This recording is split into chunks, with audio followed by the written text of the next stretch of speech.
Chapter 587. Brother Kwafu, I have a favor to ask. Fairy of the Moon Palace bowed to him. Her voice was so dry that there was no anger at all. Seeing his sister like this, Kwafu clenched his fists, as if he knew what the Fairy of Guanghan wanted to say. He turned around abruptly, his face flushing. Xiao Yi, you don't have to say anything. I won't take you to the heavenly court. Just give up. Kwafu rejected her in a loud and clear voice. This was Kwafu's attitude. Brother Kwafu, if you don't take me to see him, I can only force you with my death. Suddenly, the Fairy of the Moon Palace's aura surged. Her pale and haggard face flushed. She was going to kill herself here. Little sister, are you crazy? Kwafu turned around abruptly. His eyes were as red as blood. He gritted his teeth and looked at the Fairy of the Moon Palace with a complicated expression. Brother, I just want to see him for the last time. After this, I will never see him again. Please grant me my wish. The Fairy of the Moon Palace knelt on the ground, tears flowing down her cheeks. Seeing the Fairy of the Moon Palace being so humble to him, Kwafu trembled both physically and mentally. His heart was in extreme pain. Sister, you knelt to me just to see him. Why did you become like this? Don't you know? I brought you back to the ancestors' land for your own good. If he comes out and sees you like this, he will not let Yi Xian go. Kwafu growled. Brother, he is going to get married. I just want to see him for the last time. From now on, I will cultivate in peace and have nothing to do with him. Whoosh! Kwafu exhaled a mouthful of turbid air. He slowly closed his eyes as if he was trying to calm his fluctuating mood. After a few minutes, he sighed. Okay, I will grant you your wish. But you have to remember that this is the last time you see him. From now on, you have nothing to do with him. If you have anything to do with him again, you know what will happen. I will pick you up in 3 days. After saying this, Kwafu turned around and walked down the mountain. Xiao Yi, you're on your own now. The sword demon sighed helplessly, turned into a sword light and disappeared. He'd already said what he needed to say. He also hoped that the Moon Fairy would be able to sever her relationship with Yi Xian. This would also allow Yi Xian to avoid conflict with De Yi. On the Tongtian Peak, the wind howled. The Moon Fairy sat there hugging her knees. She was silent in the wild wind. She looked up at the sky, thinking about something. Yi Xian, are you really heartless towards me? Amidst the wild wind, the goddess of Guanghan murmured mournfully in the wind. A hint of heartache grew in her heart, making it hard for her to breathe. However, a kind of sadness slowly bloomed around her. 3 days later, the door to the sorcerer world opened. 2 figures walked out of the sorcerer world and headed straight for the 33rd celestial court. At the same time, in the 3 realms, immortals illuminated the sky. All those who received a wedding invitation from the celestial court rushed to the 33rd celestial court. This was because Yi Xian and the Empyrean Fairy were getting married in the celestial court. This was a major event in the 3 realms, so they had to come. Time flew by like a shuttle. 300 years quickly passed. The 33rd celestial court was extremely festive. Immortals could be seen shuttling back and forth in the celestial court, accompanied by beautiful celestial music. Sweet dew fell from the sky, golden lotuses sprouted from the ground, fairies sang, cranes danced, and zither played in harmony. The rumbling of drums echoed in the celestial court, making the atmosphere of the celestial court extremely festive. In Bullfighting Palace, Yi Xian sat cross-legged. As he breathed in and out, streams of immortal light buzzed.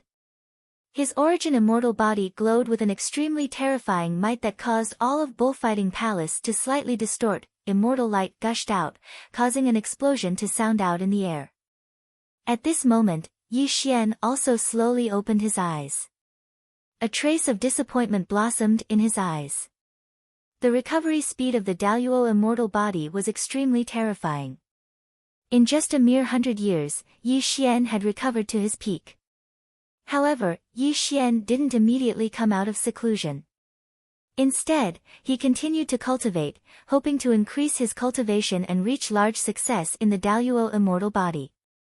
With the help of the Peach of Immortality Golden Pill and the cultivation method of the Undying Immortal Scripture, Yi Xian was able to reach the 5th heaven of origin immortal realm in 300 years. However, he was unable to reach mastery of the origin immortal body, leaving Yi Xian extremely disappointed. But in these 300 years of seclusion, Yi Xian understood one thing. If he wanted to reach mastery of the origin immortal body, he would have to spend an endless amount of time cultivating. In order to allow the Zenith Heaven immortal body to reach the large success stage, it would require an enormous amount of luck. This was because in Nua's palace, Yi Xian had also borrowed the power of the Sun True Fire to improve the Zenith Heaven immortal body. Now, the origin immortal body was only one step away from mastery, but this step was extremely difficult. No matter how hard Yi Xian cultivated, he could not complete this last step. As for reaching the 5th heaven of origin immortal realm, this did not surprise Yi Xian at all. After all, with the Peach of Immortality Golden Pill and 300 years of bitter cultivation, if he still could not reach the 5th heaven of origin immortal realm, Yi Xian would feel that he was a joke. However, Yi Xian wasn't satisfied with this kind of cultivation speed. The so-called 5th stage of the Great Luo stage only increased his cultivation by a little. Only by breaking through to the 3rd stage of the Great Luo stage would he be able to have a qualitative increase. Perhaps some people would ask, with the Calamity Immortal technique in hand, Yi Xian could completely devour other people's cultivation and quickly break through to his current realm. Why didn't he use the Calamity Immortal technique to devour other people's Dao fruits? In fact, the reason was very simple. Although the Tribulation Transcender art was heaven-defying and could devour the cultivation of others for one's own use, there was a limit. When Yi Xian was an all-heaven golden immortal, he naturally increased his cultivation by devouring Daluo Jingxian very quickly. But now, his cultivation was at the 2nd heaven of origin immortal realm. Even if he devoured ordinary Daluo Jingxian, it would only be a drop in the bucket for his cultivation growth. If he wanted to quickly increase his cultivation and break into the 3rd heaven of origin immortal realm, only the peak of the origin immortal realm could give him some help. But for Yi Xian's current cultivation, the improvement was not obvious. Yi Xian had always had an ambition. If he could devour the cultivation of a quasi-sage, he could immediately break into the 3rd heaven of origin immortal realm and even reach the 9th heaven of origin immortal realm. If Yi Xian's cultivation could reach the peak of the origin immortal realm, he would have great confidence in fighting a quasi-sage after using a heaven-defying technique like the Tribulation Transcender transformation. Unfortunately, he was not the myriad poison ancestor's opponent in the battle against him in the Nuwa Palace 300 years ago. If the mysterious figure had not appeared and killed the myriad poison ancestor, he definitely would have died, let alone devouring the myriad poison ancestor's cultivation of the myriad poison ancestor. As a result, Yi Xian was currently in an extremely awkward situation. If he devoured Daluo Jingxian, he would definitely attract the attention of the 3 realms. After all, every single Daluo Jingxian was not a pig or a dog that could be slaughtered as he wished. Moreover, even if Yi Xian devoured some Daluo Jingxian without any scruples, this kind of increase would not be of much help to his cultivation. Instead, it would lead to people discovering the secret of his Tribulation Transcender art. Yi Xian obviously would not do something like this that would only bring him harm. However, he was still unable to kill a quasi-sage right now, let alone use the Tribulation Transcender art to devour their cultivation of the Tribulation Transcender art. Right now, Yi Xian's only option was to reach the 3rd watershed of the origin immortal realm as soon as possible. With the boost from the Tribulation Transcender transformation, he would be able to fight a quasi-sage, which would also allow him to enter a period of rapid growth. Outside the bullfighting palace, Venus Taibai bowed and asked Yi Xian when he would emerge from seclusion. Celestial Emperor, various orthodoxies have gathered in the celestial court to witness your wedding with the Queen Mother in 10 days. May I ask when you will emerge from seclusion, Celestial Emperor? Rumble. The gates of the bullfighting palace opened with a rumble, and Yi Xian strolled out of the palace. This also made Venus Tai-bai hurriedly kneel down and call out the Celestial Emperor's name. 10 days later, this Celestial Emperor and mysterious fairy's wedding will be held at the Jade Lake. Everything will be simple. After Yi Xian finished speaking, he took a step forward and disappeared. This also made Venus Tai-bai bow and accept the order. She did not dare to ask where Yi Xian went. Chapter 588. The Lunar Star. The moonlight was hazy and as clear as water. The Tongtian osmanthus tree swayed in the breeze, rustling from time to time. A figure stood under the osmanthus tree. His aura was obscure. Yi Xian had his hands behind his back. His black hair fell behind his head. A gust of wind caused his hair to flutter. No one knew what he was thinking. The lunar star, the osmanthus tree, the moon palace. When these three names were connected, a person's face appeared in Yi Xian's mind. His eyes became slightly dazed. The figure in the depths of his mind became more and more real. I'm thinking about her. Yi Xian murmured to himself as he looked up at the starry sky. A sliver of confusion appeared in his eyes. This made him sink into deep thought. After leaving Bullfighting Palace, Yi Xian did not go anywhere else. Instead, he came to the lunar star because he was going to get married in 10 days. His wife was the Empyrean fairy. The Empyrean fairy was indeed very beautiful. She was also a disciple of the Nuwa. Whether it was her cultivation, appearance, or background, she was completely worthy of Yi Xian. If anyone else could marry the Empyrean fairy, they would probably wake up laughing in their dreams. Unfortunately, Yi Xian had never liked the Empyrean fairy, let alone love. He only married the Empyrean fairy for the sake of his future. Marriage. It was a simple word, but it was an extremely unfamiliar word to Yi Xian. In Yi Xian's life, he had never thought that he would get married one day. Ever since he was young, Yi Xian had grown up in adversity. His path had been filled with bloodshed. So-called love was just a joke in his eyes. Back in the human world, he had personally killed his childhood sweetheart, Xia Qingzhu. This also meant that he had personally cut off his so-called love. Yi Xian also believed that he would never fall in love with a woman in this life. However, when he was about to get married, a feeling called loneliness grew in his heart. This feeling was difficult for Yi Xian to bear. He also felt an emotion called exhaustion. He came to the lunar star. He stood under the osmanthus tree. The moon fairy's voice and face constantly appeared in his mind. Yi Xian did not know what was wrong with him. He did not know why he thought of this woman. He was asking himself to find an answer. Yi Xian clearly remembered that when he first saw the moon fairy, he told himself that he had to get this woman. Because the moon fairy was the most beautiful thing.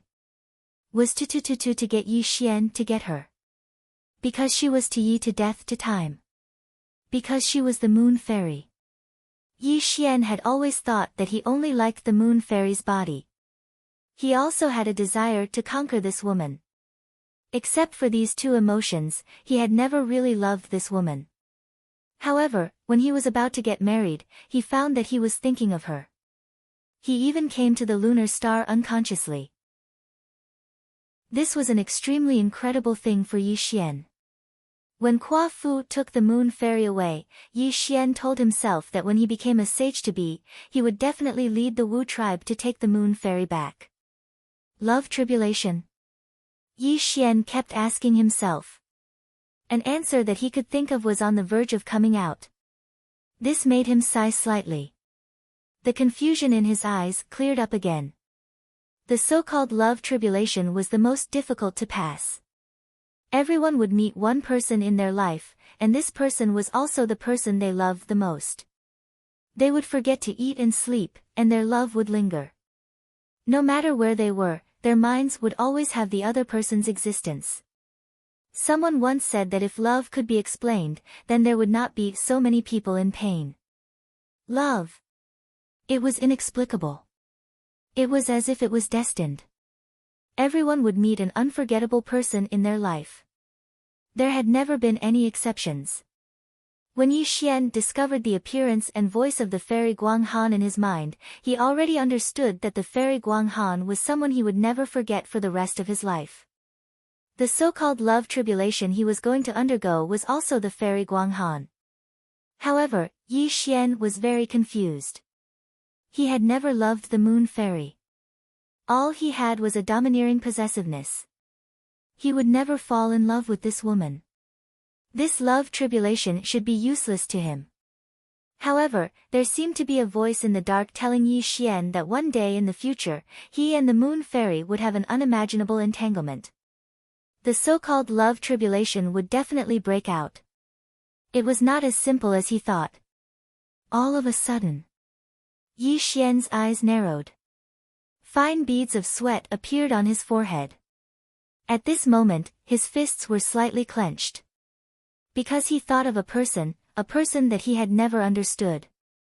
That mysterious shadow, the mysterious shadow that reversed the river of time.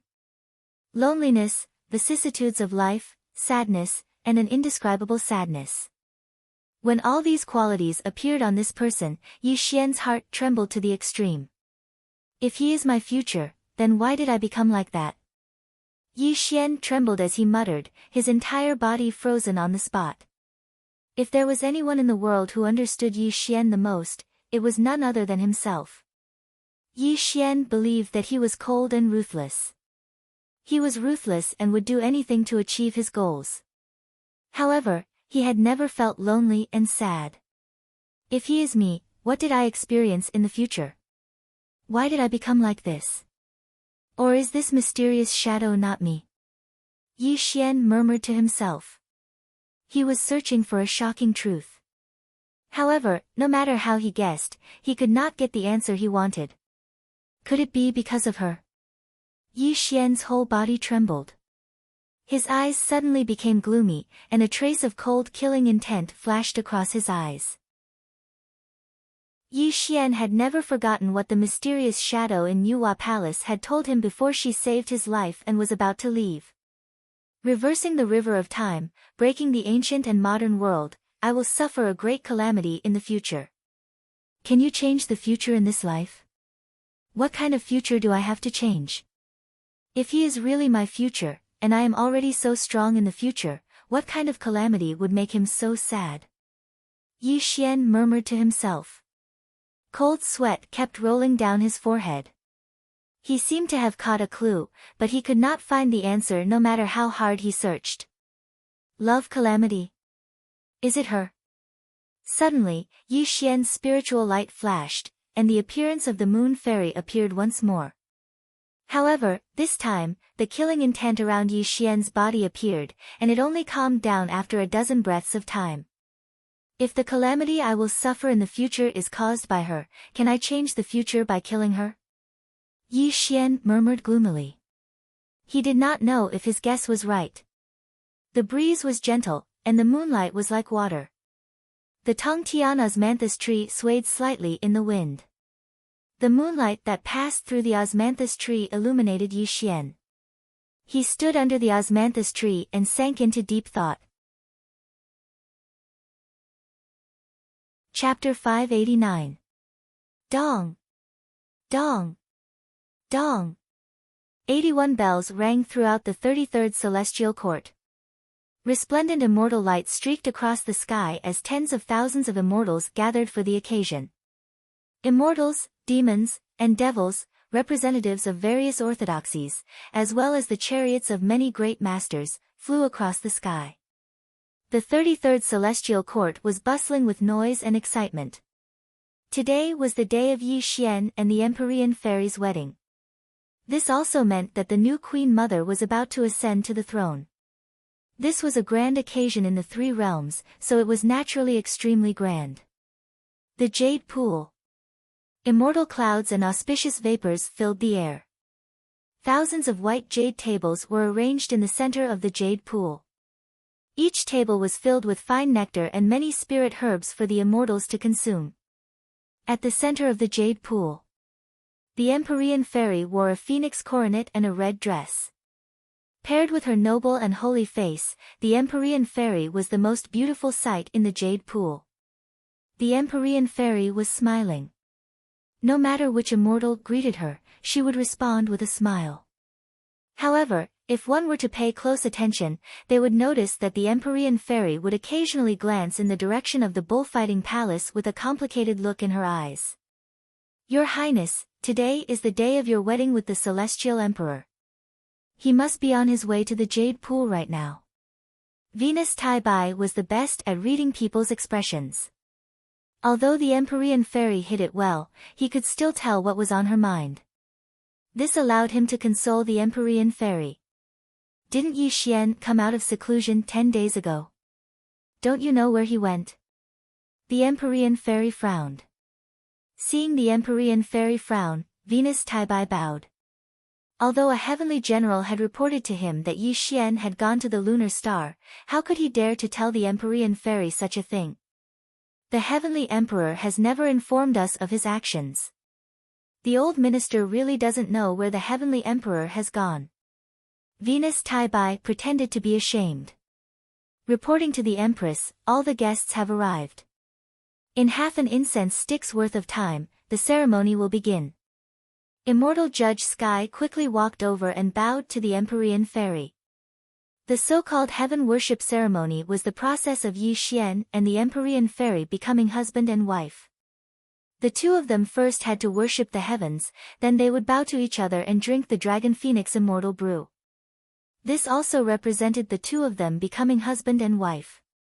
However, all the guests had arrived, but Yi Xian still hadn't appeared.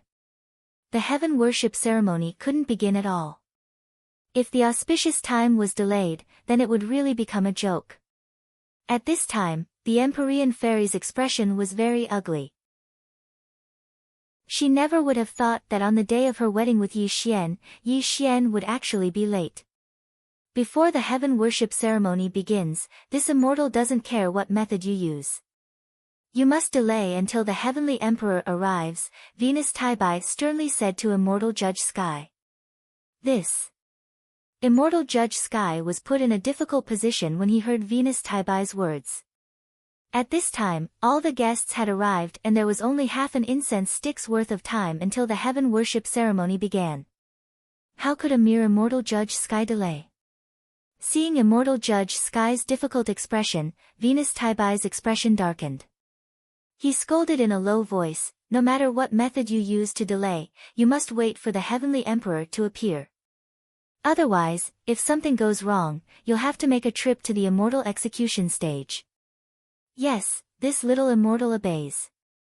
Immortal Judge Sky's face turned pale. How could he dare to say no? He hurriedly turned around and walked to the center of the jade pool.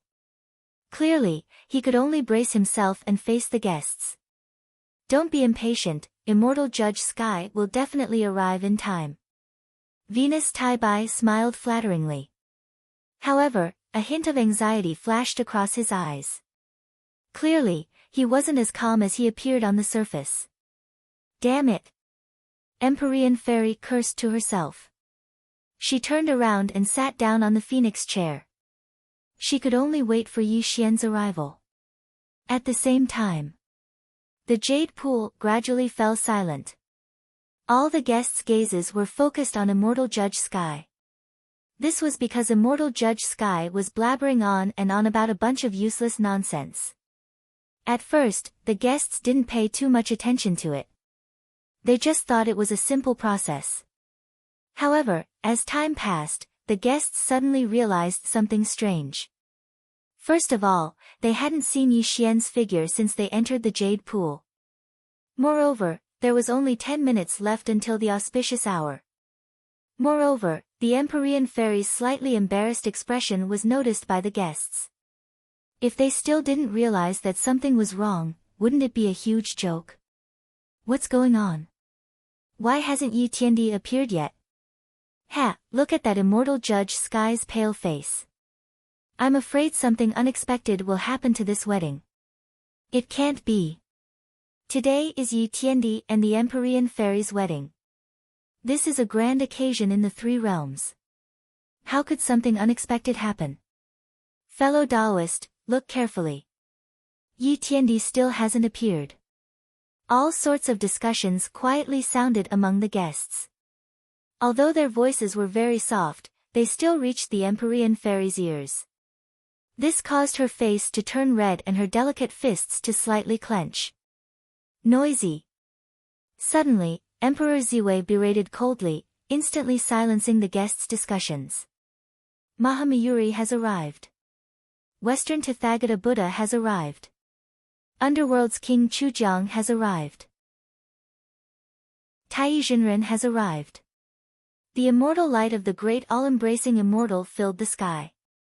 As the people from various orthodoxies of the three realms entered the jade pool, it also slightly diverted the guests' attention. Ha! Kang Xian laughed out loud and quietly appeared in the jade pool. He said, "Today is Brother Ye's wedding day. I wonder if I'm late." Greetings, Wisdom King. Kang Xian's arrival immediately caused the guests to greet him one by one. However, Kang Xian looked everywhere for Yi Xian's traces, but he didn't see any trace of Yi Xian. Moreover, the atmosphere in the jade pool was so strange. How could Kang Xian not feel it? Amitabha. Duo Bao Rulai chanted the name of Buddha and said in a calm voice, "Today is Yi Tiandi's wedding day. My Western mystical mountain is presenting a Bodhi demon subduing pearl. I hope Yi Tiandi will kindly accept it." As Duo Bao Rulai spoke, a golden Buddhist bead appeared in his palm. However, the corner of his mouth curved into a smile. Clearly, he was going to personally hand it over to Yi Xian. Since Kang Xian could see that the atmosphere in the jade pool was strange, Duo Bao Rulai could naturally see it too. He naturally had to get involved in this muddy water. Such a scene made Venus Taibai's face turn gloomy. Shen Gongbao and the others had already noticed that something was wrong. Empyrean Fairy even clenched her fists. Clearly, she could see that Duo Bao Rulai was adding fuel to the fire. It's just a Bodhi demon subduing pearl. I'll accept it on behalf of Yi Tiandi. Suddenly, Rock Demon walked out quietly. His 9th heavenly layer cultivation base was unleashed. This also made Duo Bao Rulai's expression change slightly. He never expected Rock Demon to appear in the celestial court. "You're a guest from afar. I'll accept your gift, Taoist Duo Bao." Suddenly, a figure quietly appeared in front of Duo Bao Rulai. When he waved his hand, the Buddhist bead in Duo Bao Rulai's hand disappeared. This also made Duo Bao Rulai's expression change greatly. He took 3 steps back. When he saw the person clearly, an extremely solemn look flashed in his eyes. "It's been many years since we last met. Yi Tiandi's cultivation base has become more and more unpredictable. I'm impressed." Duo Bao Rulai put his palms together and squinted his eyes slightly. His entire person became silent. Chapter 590.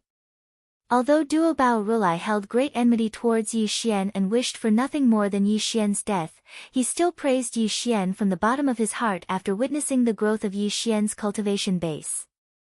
Duo Bao Rulai was a peak existence at the 9th heavenly layer of grand heavenly level and was even more powerful than Kang Xian. Naturally, he was also an expert in the 3 realms. Although he couldn't be compared to quasi-saints, he was still an extremely terrifying existence at the peak of grand heavenly level. Duo Bao Rulai could tell at a glance that Yi Xian was at the 5th heavenly layer of grand heavenly level, but Yi Xian's appearance gave him great pressure. This also meant that Yi Xian's combat strength was definitely not inferior to his. Yi Xian. The Empyrean Fairy quickly walked over with a hint of joy in her starry eyes. "Brother Yi. Big Brother Yi." Kang Xian laughed out loud. Rock Devil cupped his hands and bowed. The two of them stood on either side of Yi Xian. When this scene appeared in front of the guests, the entire Jade Lake instantly quieted down. Duo Bao Rulai smiled flatteringly and nodded at Yi Xian in an extremely friendly manner. Then, he entered the Jade Lake's venue without saying anything. However, an extremely solemn look flashed across his eyes. Obviously, these two figures at the peak of the Golden Immortal Realm were both Yi Xian's people. Moreover, Yi Xian's own combat strength was comparable to a peak Golden Immortal Realm expert. When these three people stood together, it gave the representatives of the various orthodoxies an extremely heavy pressure. Without a quasi-saint and a grand heavenly level, the strength that Yi Xian displayed naturally made the various orthodoxies extremely fearful. Tai Zhenren's face was filled with bitterness because he knew very well that the immortal hermit of the South Pole had failed to kill Yi Xian. This was a debt that Yi Xian would settle with the Chan sect sooner or later. Celestial Emperor, the auspicious hour has arrived. May Celestial Emperor and Her Majesty please begin the sacrificial ceremony. Yi Xian's appearance made Immortal official Jiantian heave a sigh of relief. He hurriedly bowed to Yi Xian and the Empyrean Fairy. Yi Xian was dressed in black.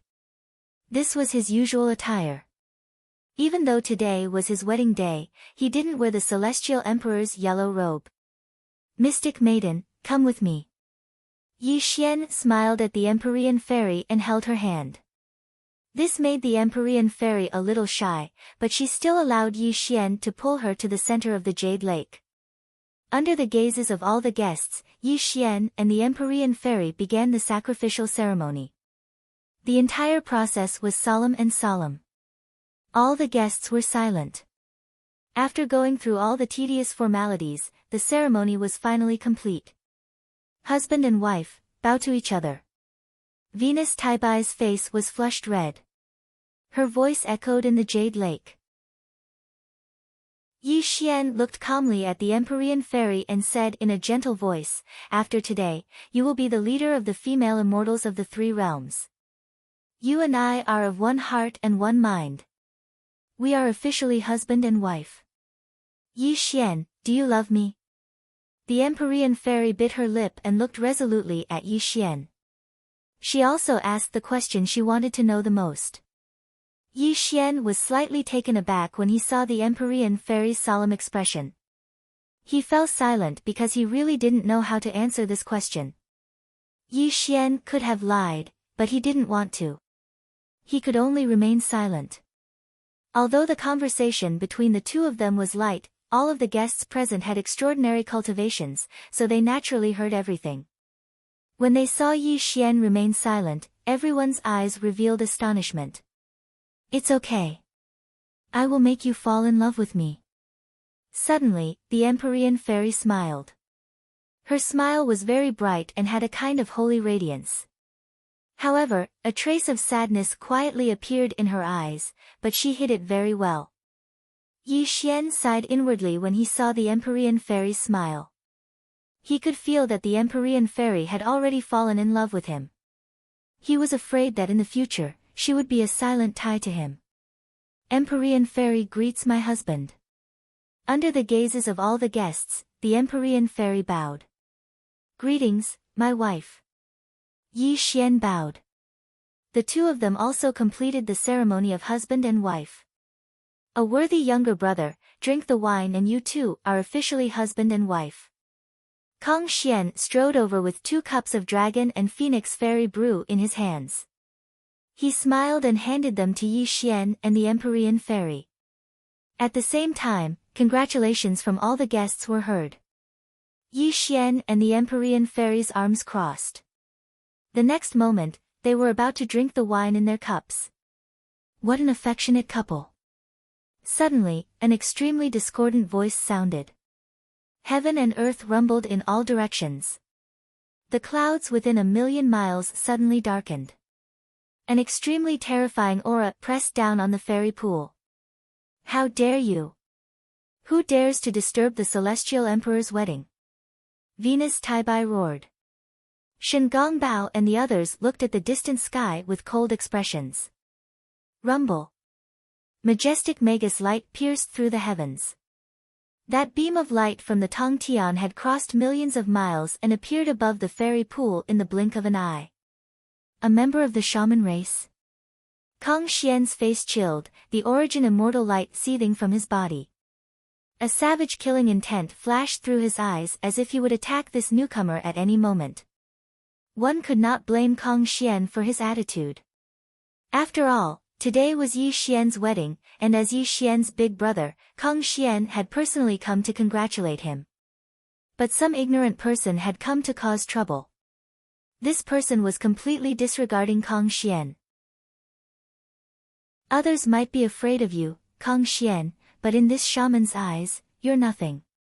His voice was as tyrannical as the heavens. Magus light roiled in the sky, and when the terrifying light dissipated, a person was revealed. Quafu. Upon seeing this person, Kang Xian grimaced. But before Kang Xian could come back to his senses, many cries of surprise resounded through the fairy pool. The fairy of Guanghan?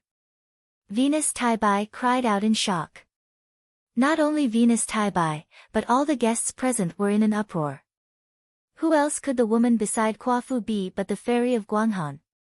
After the uproar, there was an extreme silence. An extremely strange atmosphere grew in the fairy pool, because everyone was looking at Yi Xian. There was even a hint of mockery in the eyes of some guests. At this moment, Yi Xian's arms were entwined with the Empyrean fairies, and the wine cup in his hand was already touching his lips.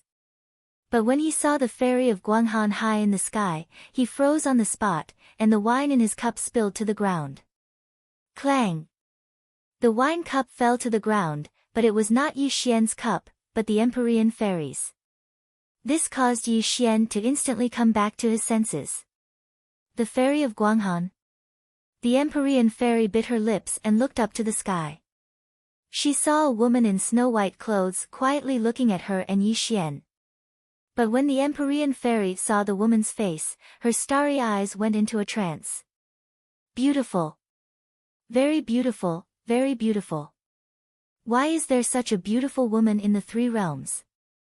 The Empyrean fairy asked herself bitterly. When she saw the fairy of Guanghan's face, her so-called pride disappeared. She finally understood why Yi Xian had so many stories with this woman. Chapter 591. At this moment, Yi Xian slowly inhaled and exhaled. Although he seemed calm, his heart had already been stirred up by stormy waves. He never thought that the goddess of Guanghan would show up on his wedding day. Yi Xian didn't know how to face her. But Yi Xian wasn't a person who liked to run away. Since the goddess of Guanghan showed up in the celestial court, he had to face her. Running away wasn't his choice. 10,000 years in a glance, an empty dream. When Yi Xian looked at the goddess of Guanghan, their eyes met in the void. The world became silent, as if they were the only two people in the world. You're here. Yi Xian whispered. Yes, I'm here. The goddess of Guanghan smiled, but her smile was a bit bitter. After a short conversation, there was silence. Yi Xian didn't know what to say, and the goddess of Guanghan wouldn't question Yi Xian. Nothing needed to be said. Yi Xian, I'm here to attend your wedding today. Do you welcome me? Suddenly, Quafu coldly spoke. He brought the fairy of the moon palace and slowly walked towards the Jade Lake. When the two of them stood in the middle of the Jade Lake, Yi Xian and the fairy of the moon palace finally separated their gazes.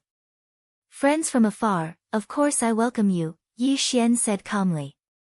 He didn't change his attitude because of Quafu's attitude.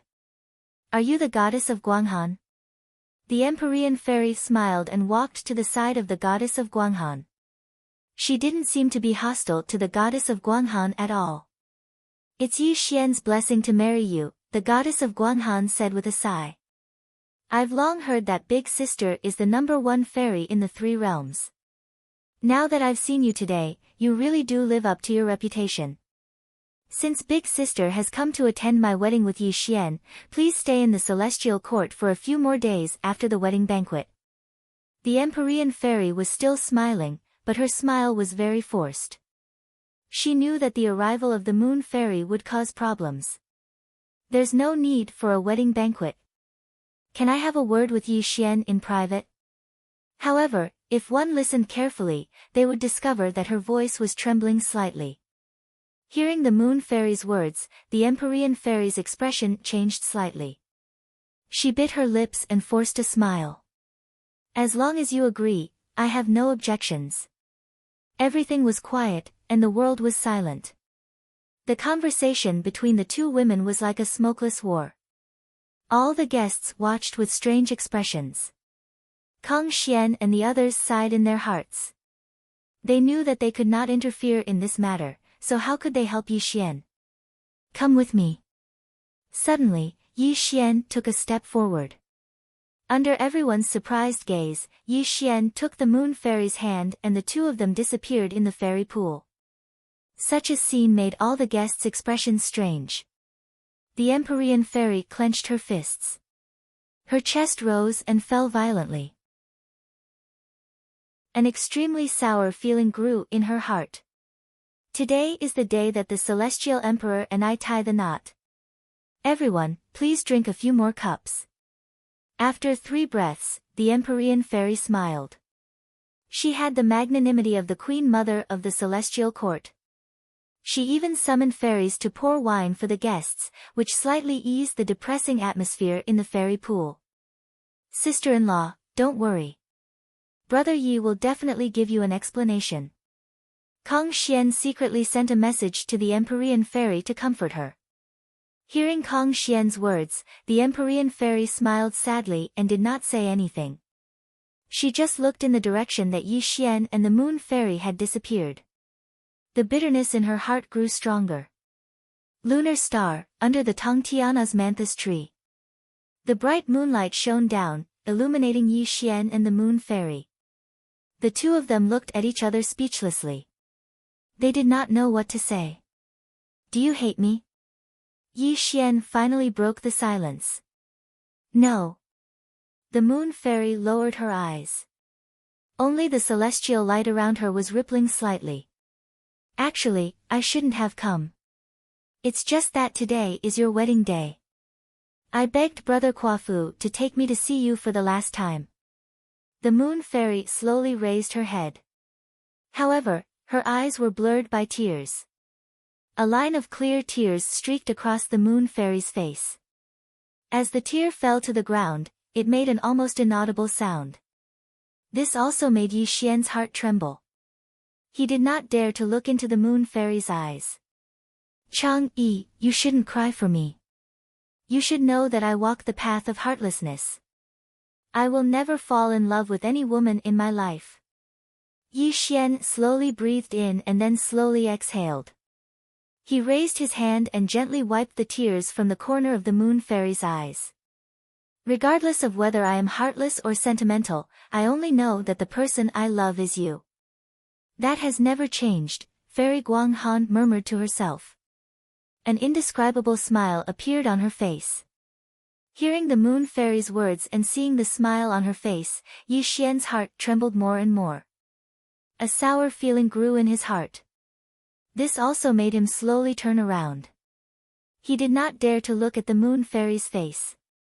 The Celestial Court has just been established. There are many things waiting to be done. When I become the Celestial Emperor, many orthodoxies are eyeing me covetously. Whether it's for my own cultivation or for the stability of the Celestial Court, only the Empyrean Fairy can be the Queen Mother, Yi Xian said softly. Yi Xian, you really don't need to explain to me. I know that you've never cared about love. I also believe that you will definitely become a saint in the future. I'm here today to see you for the last time, the Moon Fairy murmured. She stretched out her arms and slowly hugged Yi Xian. She gently leaned her head on Yi Xian's back, as if Yi Xian only belonged to her at this moment. There's no conflict between the 3 realms. There's no Tongtian path. Let me hold you for a while. At this moment, you only belong to me. The Moon Fairy's voice came from behind Yi Xian. Yi Xian could feel her soft body. Only a trace of wetness wet his back. The moon fairy's silent tears made Yi Xian clench his fists tightly. His heart trembled to the extreme. Xiao Yi, do you believe in the future? Yi Xian's trembling voice sounded. He slowly turned around while being surrounded by the moon fairy. A trace of confusion flashed through his eyes. No matter what the future holds, I just want to enjoy a moment of peace with you. The moon fairy caressed Yi Xian's chiseled face and gently leaned her head into his chest. If I want to kill you in the future, will you think that I'm inhumane? Yi Xian closed his eyes tightly. Even his voice was trembling. If I can die for you, I will do it willingly. Under the Tongtian osmanthus tree, the moon fairy smiled. She quietly leaned into Yi Xian's chest. Her voice was murmuring with certainty. It was like thunder from the ninth heaven. It was like the rolling waves of the vast ocean. Yi Xian's heart trembled to the extreme. His eyes froze. He fell into an indescribable state. Chapter 592. Why? Am I worth it for you? Yi Xian asked in a trembling voice after dozens of breaths had passed. If you love someone, you will be willing to give up everything for them. Because my heart is telling me that you are the only man I have ever loved, the goddess of Moon Palace murmured. Love? Yi Xian asked in a daze. His eyes became more and more confused, and he was in a dilemma. In Yi Xian's life creed, the so-called love was nothing more than a joke. He'd never believed in the so-called love, but at this moment, his faith was slightly shaken. It was all because he could feel the sincerity of the moon fairy towards him. Under the Tongtian osmanthus tree. Under the moonlight, the two stood in each other's arms. It was not until a day and a night had passed that the goddess of Moon Palace slowly pushed Yi Xian away. A bright smile appeared on her face. Time's up. I should go. Today, I can see you for the last time. I have no more regrets in my life. The goddess of Moon Palace was smiling. She slowly stepped back, deeply imprinting Yi Xian's face in her mind. Then, a divine cloud rose under her feet. She suddenly turned around and walked toward the fairy pool. Looking at the goddess of Moon Palace's beautiful figure, Yi Xian's eyes froze. A feeling called reluctance grew in his heart. After dozens of breaths, Yi Xian's divine light of the great all-embracing heaven burst out. When he took a step forward, he disappeared into the lunar star. In the fairy pool, all the guests were drinking and chatting happily. However, everyone was looking at the horizon from time to time. Because Yi Xian and the goddess of Moon Palace had disappeared for a day, no one knew when they would return. There was a sound in the air. The goddess of Moon Palace had returned and appeared directly beside Quafu. This also made all the guests suddenly quiet down. They all looked at the goddess of Moon Palace. Brother, let's go, the goddess of Moon Palace whispered. You've said what you need to say, haven't you? Quafu drank the wine in his cup and said in a deep voice. Yes. The goddess of Moon Palace nodded, but a touch of bitterness flashed in her eyes. Wang! Ripples spread out in the void. A speck of celestial light grew in the fairy pool. When the celestial light dissipated, Yi Xian quietly appeared on the celestial emperor's throne. He picked up the wine cup on the table and drank all the wine in it. Then he looked at the goddess of Moon Palace with a complicated expression. Pour the wine. Yi Xian said in a low voice. Venus Taibai's expression changed slightly. She hurriedly picked up the wine jug on the table and filled Yi Xian's cup again. Yi Xian finished the wine in his cup in one gulp and spat out a mouthful of turbid air. It was also at this moment that a resolute light flashed through his eyes. Let's go. In the center of the Jasper Lake, Quafu stood up slowly. The witch light around him was blooming. Apparently, he was about to leave the celestial court with the fairy of Guanghan. He didn't even bother to say goodbye to Yi Xian and the others. Unfortunately, before Quafu could leave, Yi Xian's voice echoed in the Jade Lake. You can leave, but she wants to stay. He suddenly turned around. Kwafu's expression was extremely ugly. His whole body was blooming with terrifying witchlight. He stared coldly at Yi Xian, and an overwhelming momentum suddenly erupted. I didn't hear what you said clearly. Do you dare to repeat it? Kwafu said in a gloomy voice. He stared at Yi Xian, and a fierce killing intent spread out from his body. On the throne of the Celestial Emperor, Yi Xian finished the wine in his cup in one gulp and casually threw the cup on the table. He put his arms on the table and leaned forward slightly. He looked at Kwafu with a gloomy expression. She wants to stay, so you can get out of here. This is the last time I'm telling you. Yi Xian, you're courting death. Rumble. The witchlight soared into the sky. Kwafu's roar was so loud that it could shatter mountains and rivers. The terrifying witchlight twisted the surrounding space to the extreme. The terrifying power of the ancient great witches was undoubtedly displayed. Impudent! The rock devil roared. His origin immortal light erupted as he took a step forward and appeared in front of Kwafu. An immortal art condensed in his hand, and he seemed ready to fight Kwafu in the next moment.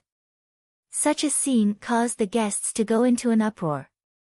No one thought that Yi Xian would actually do such an inconceivable thing. Yi Xian, no. The moon fairy's face was miserable. She quickly stepped in front of Kwafu and looked at Yi Xian with a pleading gaze. Stand down. Yi Xian sternly said. This also made the rock devil retreat to his side. However, the origin immortal light around the rock devil was still seething. Clearly, as long as Yi Xian gave the order, he would definitely stop Kwafu and the moon fairy. Thump, thump, thump. Like the beating of a war drum or the attack of a vast sea of stars, Yi Xian stood up from the throne of the Celestial Emperor and was strolling toward Kwafu. A wisp of dark mist surrounded him, making him look extremely mysterious. Yi Xian, let me go. The moon fairy bit her lips, and her eyes were misty. You are my woman. Where do you think you are going? Yi Xian said in a low voice. When he arrived beside Fairy Guanghan, Yi Xian lightly stopped her shoulder under the bewildered gazes of the guests. Then, he looked at Rock Demon and said, protect her well. If anyone dares to plot against her, kill them without mercy. Yes, Celestial Emperor. The Rock Devil smiled eerily. He looked around at the guests and directly appeared beside the Moon Fairy. At the same time, Yi Xian bypassed the Moon Fairy and strolled to the front of Kwafu. He said in a low voice, since you brought her to the Celestial Court, I don't want to make things difficult for you. You can go now. Yi Xian, you are courting death.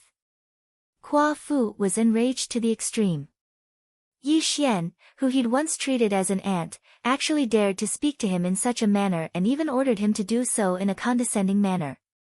How could Kwafu accept this? Get lost. Yi Xian narrowed his eyes, and a murderous intent flashed across them. How dare you? Kwafu roared as a magical light that could shake the heavens and earth blossomed around his body. When he swung his fists, they were as heavy as 2 stars, bringing with them a terrifying might that could destroy mountains and rivers as they descended towards Yi Xian. Rumble. His fists were like stars, and his body could split the sky. As an ancient great sorcerer, Kwafu was absolutely a terrifying existence in terms of cultivation and body. Only those at the peak of the Zenith Heaven realm could fight against him. Bang! There was a sky-high explosion, and the jade pool shook. The Tongtian witchcraft light completely drowned the two of them, making it impossible for people to see what Kwafu's peerless attack had caused. Rumble. The jade pool kept shaking, and it gradually calmed down after dozens of breaths. The Tongtian witchcraft light that drowned Kwafu and Yi Xian also slowly dissipated at this moment. However, the scene that appeared in the eyes of all the guests immediately silenced the jade pool, accompanied by the sound of gasps from time to time. In the center of the jade pool, Kwafu's blood and qi were boiling. His terrifying body seemed to be made of Vajra glass. Thick blue veins bulged on his body, making him look extremely terrifying at first glance. However, this was not the reason that frightened all the guests. What really shocked all the guests was that Yi Xian's palms were pressed against Kuafu's fists. His jade-like palms were shining, making Kuafu unable to move an inch. Crack! Ah! A miserable scream came from Kuafu's mouth, and the ear-piercing sound of bones breaking rang out.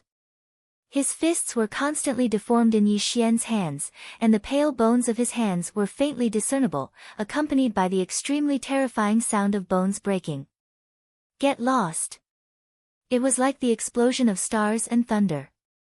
When Yi Xian uttered the sound of thunder, his immortal body of the great all-embracing heaven was shining, and his jade-like palms were raised. When Yi Xian's palm fell on Kuafu, the space and time in this area were distorted to the extreme. Bang! There was a sky-high explosion, and it also sounded like everything was collapsing. Kuafu had no time to dodge, and Yi Xian's palm, which could shatter mountains and rivers, directly knocked him to the ground. The indestructible body of the ancient great magus cracked inch by inch, and a large amount of blood dyed Kuafu's body red. Puff! A mouthful of ancient great magus blood spurted out of Kuafu's mouth, and his mountain-like body smashed to the ground, causing the whole jade pool to tremble violently. The ancient great magus is just so, Yi Xian whispered contemptuously. Chapter 593. One strike, just one strike, and the ancient shaman Kuafu's body had collapsed and he had been defeated. His bloody palms and cracked body proved that he had lost to Yi Xian in terms of physical strength. Kuafu's eyes were bloodshot as he roared at Yi Xian, "No, impossible, you, what kind of body-tempering technique do you cultivate?" It was no wonder that Kuafu was so agitated. The shamans were blessed by nature and had the strongest physical body in the three realms. They were born without any means to restrain them, and no one was their match in close combat.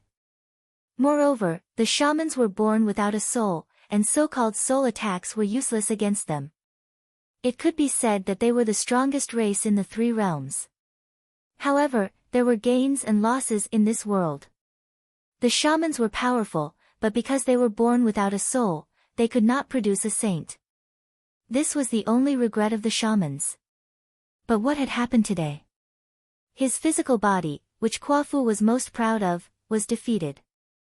Not only was his opponent's cultivation lower than his, but he was also an immortal. How could Kuafu accept that he was completely defeated in a physical confrontation? Unfortunately, Kuafu didn't know that Yi Xian cultivated the undying immortal scripture and had even obtained a taboo page. He walked the path of using strength to prove his Tao, and the origin immortal body he cultivated was about to reach large success. As everyone knew, there were three paths to becoming a saint. Proving one's Tao through strength was the most difficult path, but the benefits were obvious.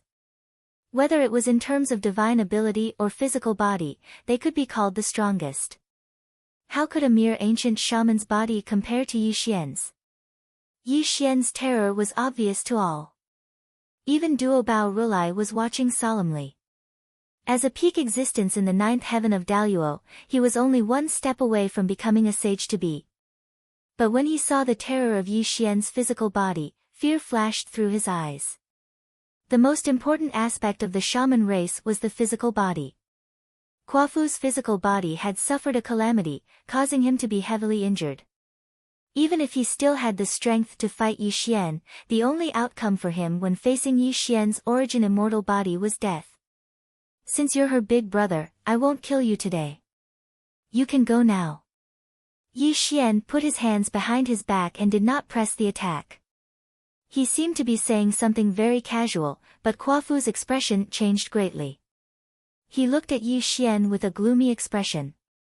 "Yi Xian, I have to say that you're not what you used to be. I'm no match for you. But let me give you a piece of advice. Even if you force Xiao Yi to stay here today, it will only bring you great terror." Kuafu's cold and deep voice was a warning to Yi Xian. Kuafu was not boasting, nor was he trying to intimidate Yi Xian. He was no match for Yi Xian, but it did not mean that the shamans were no match for Yi Xian. The ancient shamans were blessed by nature. The strongest were the 12 ancestors of shamans. They were not afraid even in the face of a saint. Below them were countless ancient shamans. How could Yi Xian be a match for the shamans? Hearing Quafu's words, the guests' expressions changed slightly. The immortals of the celestial court turned pale. Obviously, they understood the meaning of Quafu's words. The shamans were not to be trifled with. Unfortunately, Yi Xian did not seem to hear Quafu's warning. He just looked at Quafu with a profound look in his eyes and walked slowly toward him. Do you still remember the great tribulation of shamans and demons? A strange and cruel smile appeared on Yi Xian's lips. He leaned forward and looked down at Quafu. Only the two of them could hear his voice. In the eyes of outsiders, Yi Xian's lips were only moving slightly. They did not know what he was saying to Quafu. The great tribulation of shamans and demons? Quafu's expression changed. He could not help but recall the terrible catastrophe of the great tribulation of shamans and demons. He immediately looked at Yi Xian and said, Yi Xian, what do you mean? Ha! Yi Xian smiled. But in Quafu's eyes, his smile was extremely ferocious and made his hair stand on end. Come, take a look at my subordinates of the celestial court. Yi Xian chuckled, but his eyes flashed with a sinister light. From the beginning to the end, Quafu didn't understand the meaning behind Yi Xian's words. However, he still unconsciously looked towards the immortals of the heavenly court. When Quafu saw the immortals of the heavenly court, he was puzzled at first, but his eyes were filled with fear, as if he had thought of something terrifying. Most of the immortals of the celestial court and the tribe of Jia were otherworldly immortals, who were also known as demon cultivators. Shen Gongbao's true form was that of a leopard, and the goddess of golden spirit and the goddess of stone, but none of them had a human body. The 24 emissaries vigilant were all demon kings from the lower world. Among them, there was no lack of demon cultivators and great divinities. The demon kings of the 72 caves of Mount Huagua and the sky-swallowing toad of the North Continent who had once followed Yi Xian were all demon cultivators. After Yi Xian ascended to the position of Celestial Emperor, he announced that he would educate everyone regardless of background. Countless demon cultivators and great divinities sought refuge with him. How many immortals were there in the celestial court? Look at Rock Demon and Kong Xian, who were good friends with Yi Xian. One was a golden-winged rock, while the other was the first 5-colored peacock in the world. Both of them were demon cultivators. The only immortals who were of the line of Emperor Ziwei's lineage were demon cultivators.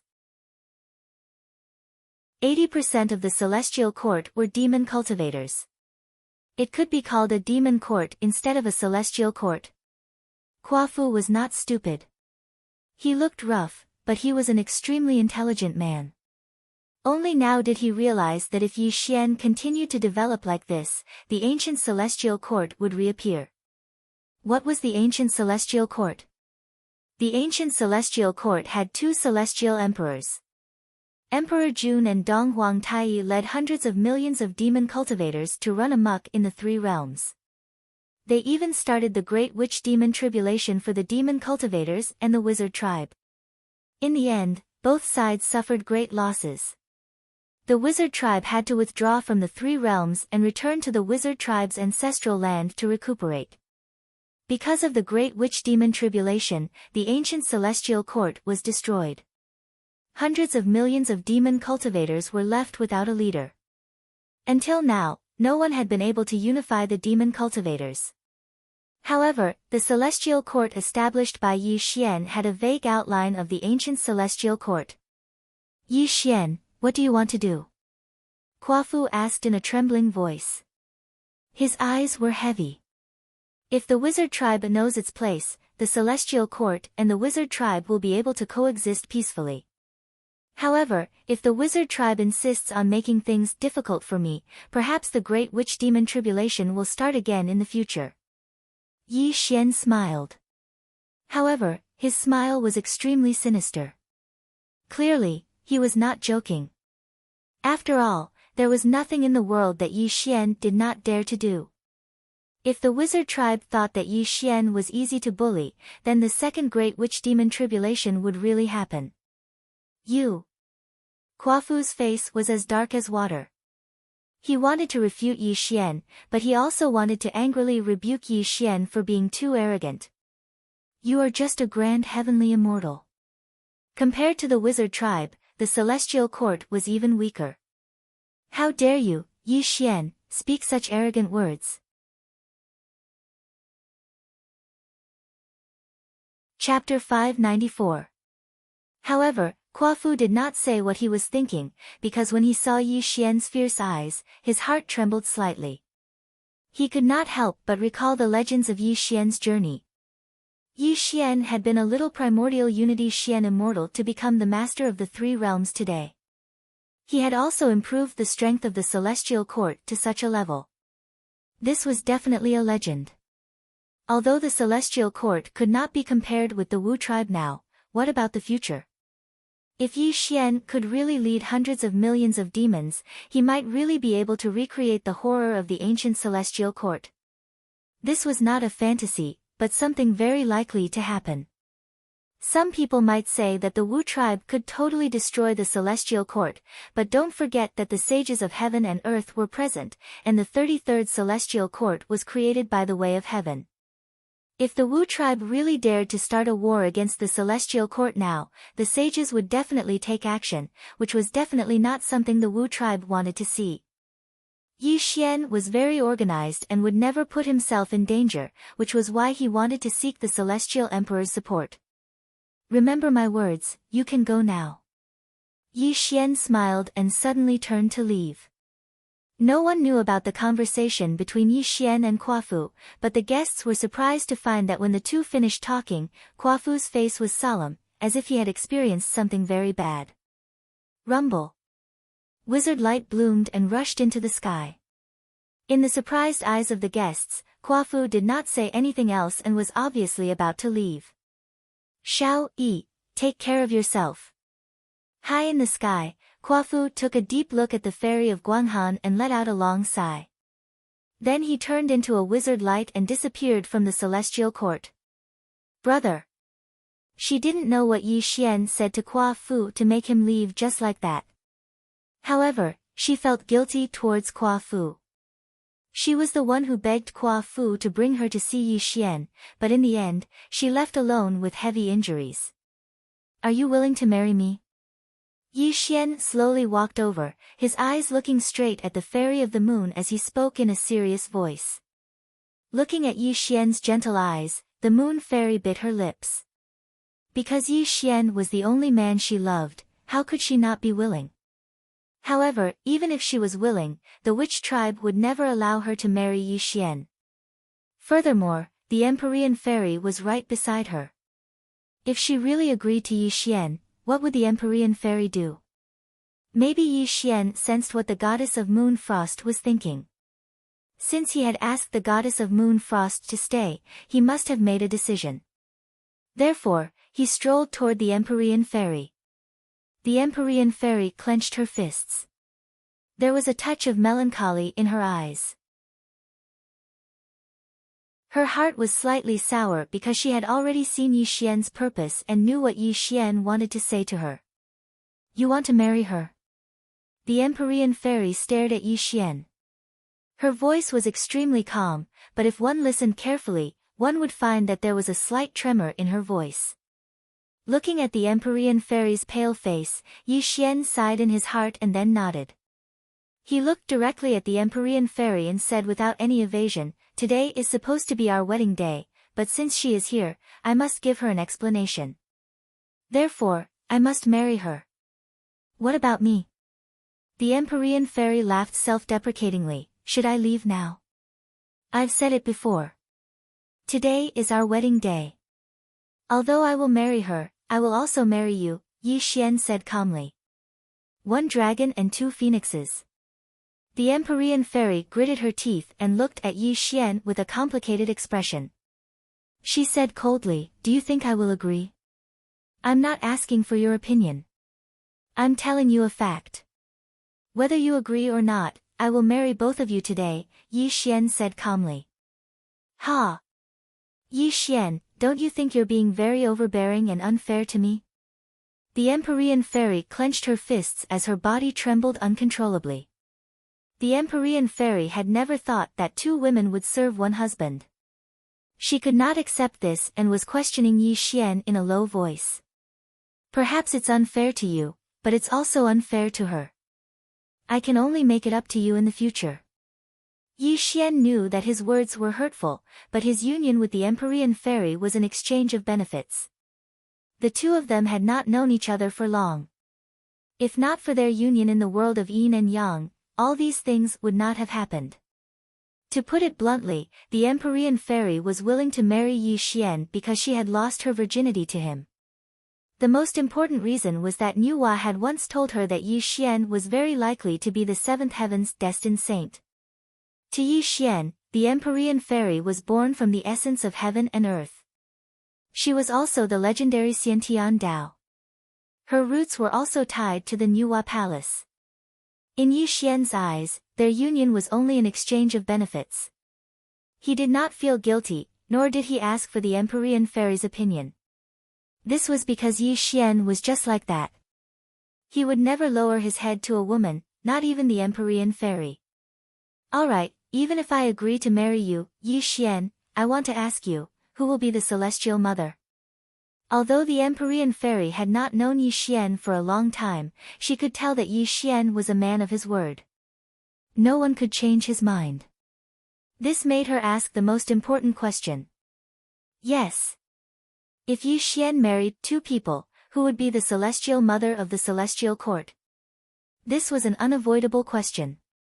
I'm the saintess of the witch tribe, but I can't be the celestial mother of the celestial court. Sister, you don't have to worry. However, I have a few things to say to you in private. The moon fairy strolled over and looked gently at the Empyrean fairy. Alright, I also have something to say to you. The Empyrean fairy nodded and took a deep look at Yi Xian. Then, the two women left together. No one knew what they were talking about. Watching the two women leave, Yi Xian frowned slightly but did not say anything. However, the atmosphere in the fairy pool was extremely strange. Everyone looked at Yi Xian with envy. Obviously, Yi Xian's actions were extremely bold. He even wanted to marry two fairies. This was a great fortune and everyone was jealous of him. A worthy younger brother, listen to my advice. You can't marry the moon fairy.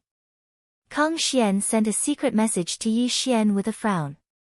Kong Xian was the first five-colored peacock since the creation of the world.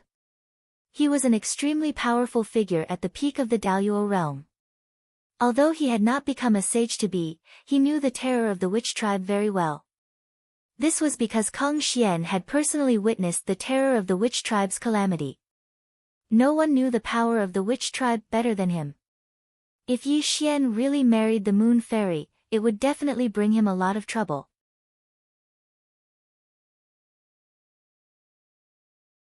Chapter 595. Not to mention the entire Wu tribe, just the ancient Great Witch, De Yi, had killed 9 golden crows with a bow and arrow during the Great War of the Wu tribe. At that time, De Yi's cultivation was already at the peak of the Daluo realm. After so many years, he might have already become a sage-to-be. The people of the Desolate Era all knew that the person De Yi loved the most was the Guanghan fairy. If he knew that Yi Xian had married the Guanghan fairy, how could De Yi let Yi Xian off? As mentioned before, there were different levels of sage-to-be. The sorcerer tribe's sage-to-be was absolutely terrifying. Whether it was his cultivation or his physical body, it was unimaginably terrifying. At this moment, although Yi Xian's combat strength could sweep through the golden immortal realm, he definitely wouldn't be a match for a terrifying figure like De Yi. If he were to bring about a fatal disaster, wouldn't the gains not make up for the losses? Hearing Kong Xian's announcement, Yi Xian shook his head slowly. He naturally knew what Kong Xian was worried about.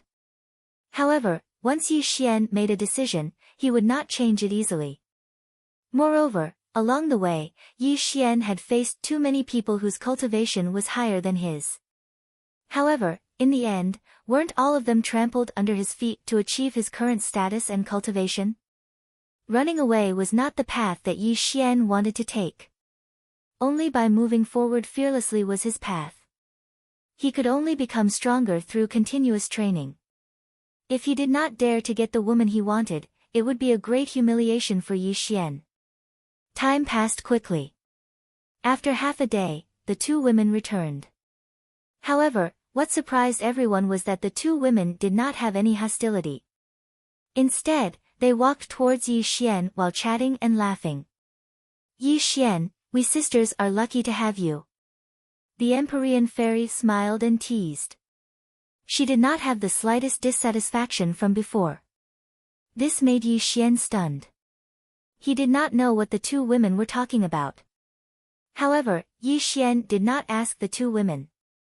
Obviously, this was a secret between the two women. Even if Yi Xian really asked, he would not get the answer he wanted. What happened next was simple. The wedding continued, but with the addition of the Moon Fairy. Amidst the congratulations of the guests, the celestial music was played again. Yi Xian and the two women bowed to each other and drank cross-cupped wine. The Jade Lake banquet lasted for half a year. The celebration was extremely festive. Fine wine was constantly delivered. The immortals of the celestial court and guests toasted Yi Xian and the two women. This made the atmosphere of the wedding reached its peak. The more he drank, the more intoxicated Yi Xian seemed to be. His handsome face was slightly flushed red, and when the Jade Lake feast came to an end, the guests all bid their farewells and left. Madam, you and I should sleep. Yi Xian's smile was somewhat evil. He slowly pressed the Guanghan fairy onto the bed, and a fragrance assailed his nostrils. It was as if he was about to fiercely occupy the Guanghan fairy in the next moment. No, you should go to Sister Empyrean Fairy first. Otherwise, she will be very sad. Suddenly, just as Yi Xian's desire reached its peak and he was about to take the next step, the Moon Fairy pushed Yi Xian away shyly. She sat up from the bed and hurriedly tidied up her messy clothes. Go to her place tomorrow. She will understand you and me. Yi Xian said softly. His hands pressed towards the Moon Fairy again. But before Yi Xian could push her down again, the Moon Fairy dodged slightly. Yi Xian missed. Yi Xian, I am willing to give my body to you. But today, you must go and accompany Sister Empyrean Fairy. The Moon Fairy clenched her teeth. Her voice was very serious. Clearly, she felt very guilty towards the Empyrean Fairy. Looking at the Moon Fairy's serious face, Yi Xian sighed helplessly. He knew that he would not be able to taste the beauty of the goddess of the three realms today. Moreover, he was not a person who liked to force women. This made Yi Xian get up helplessly. All right, I will come and accompany you tomorrow. Yi Xian smiled bitterly and shook his head. He could only turn around and leave the bridal chamber. He walked towards the Empyrean Fairy's room. The Moon Fairy helplessly smiled as she looked at Yi Xian's disappointed expression. She knew that Yi Xian was slightly unwilling in his heart, and this caused a trace of craftiness to rise in her eyes. The mysterious maiden of the 9 heavens was wearing a wedding robe as she sat on the bed, fiddling with the bead curtain beside her in boredom. It was obvious that she'd already guessed that she'd have to guard an empty room today. Yi Xian would definitely choose the Moon Fairy, which was within her expectations. Ahem. Suddenly, the Empyrean Fairy heard a light cough. This made her slightly surprised. She saw Yi Xian enter her room. This made her blush. However, there was confusion in her eyes. Didn't you go to my sister's place? Why? No. A shy and panicked voice came from the Empyrean Fairy. Yi Xian did not say anything. He directly pressed her down on the bed. As the Empyrean Fairy groaned, the bead curtain was pulled down. The two of them were completely covered in the bed. The bridal chamber was a blessing. Throughout the night, indescribable sounds came from the Empyrean fairy's room. It was impossible to imagine the beautiful scene inside.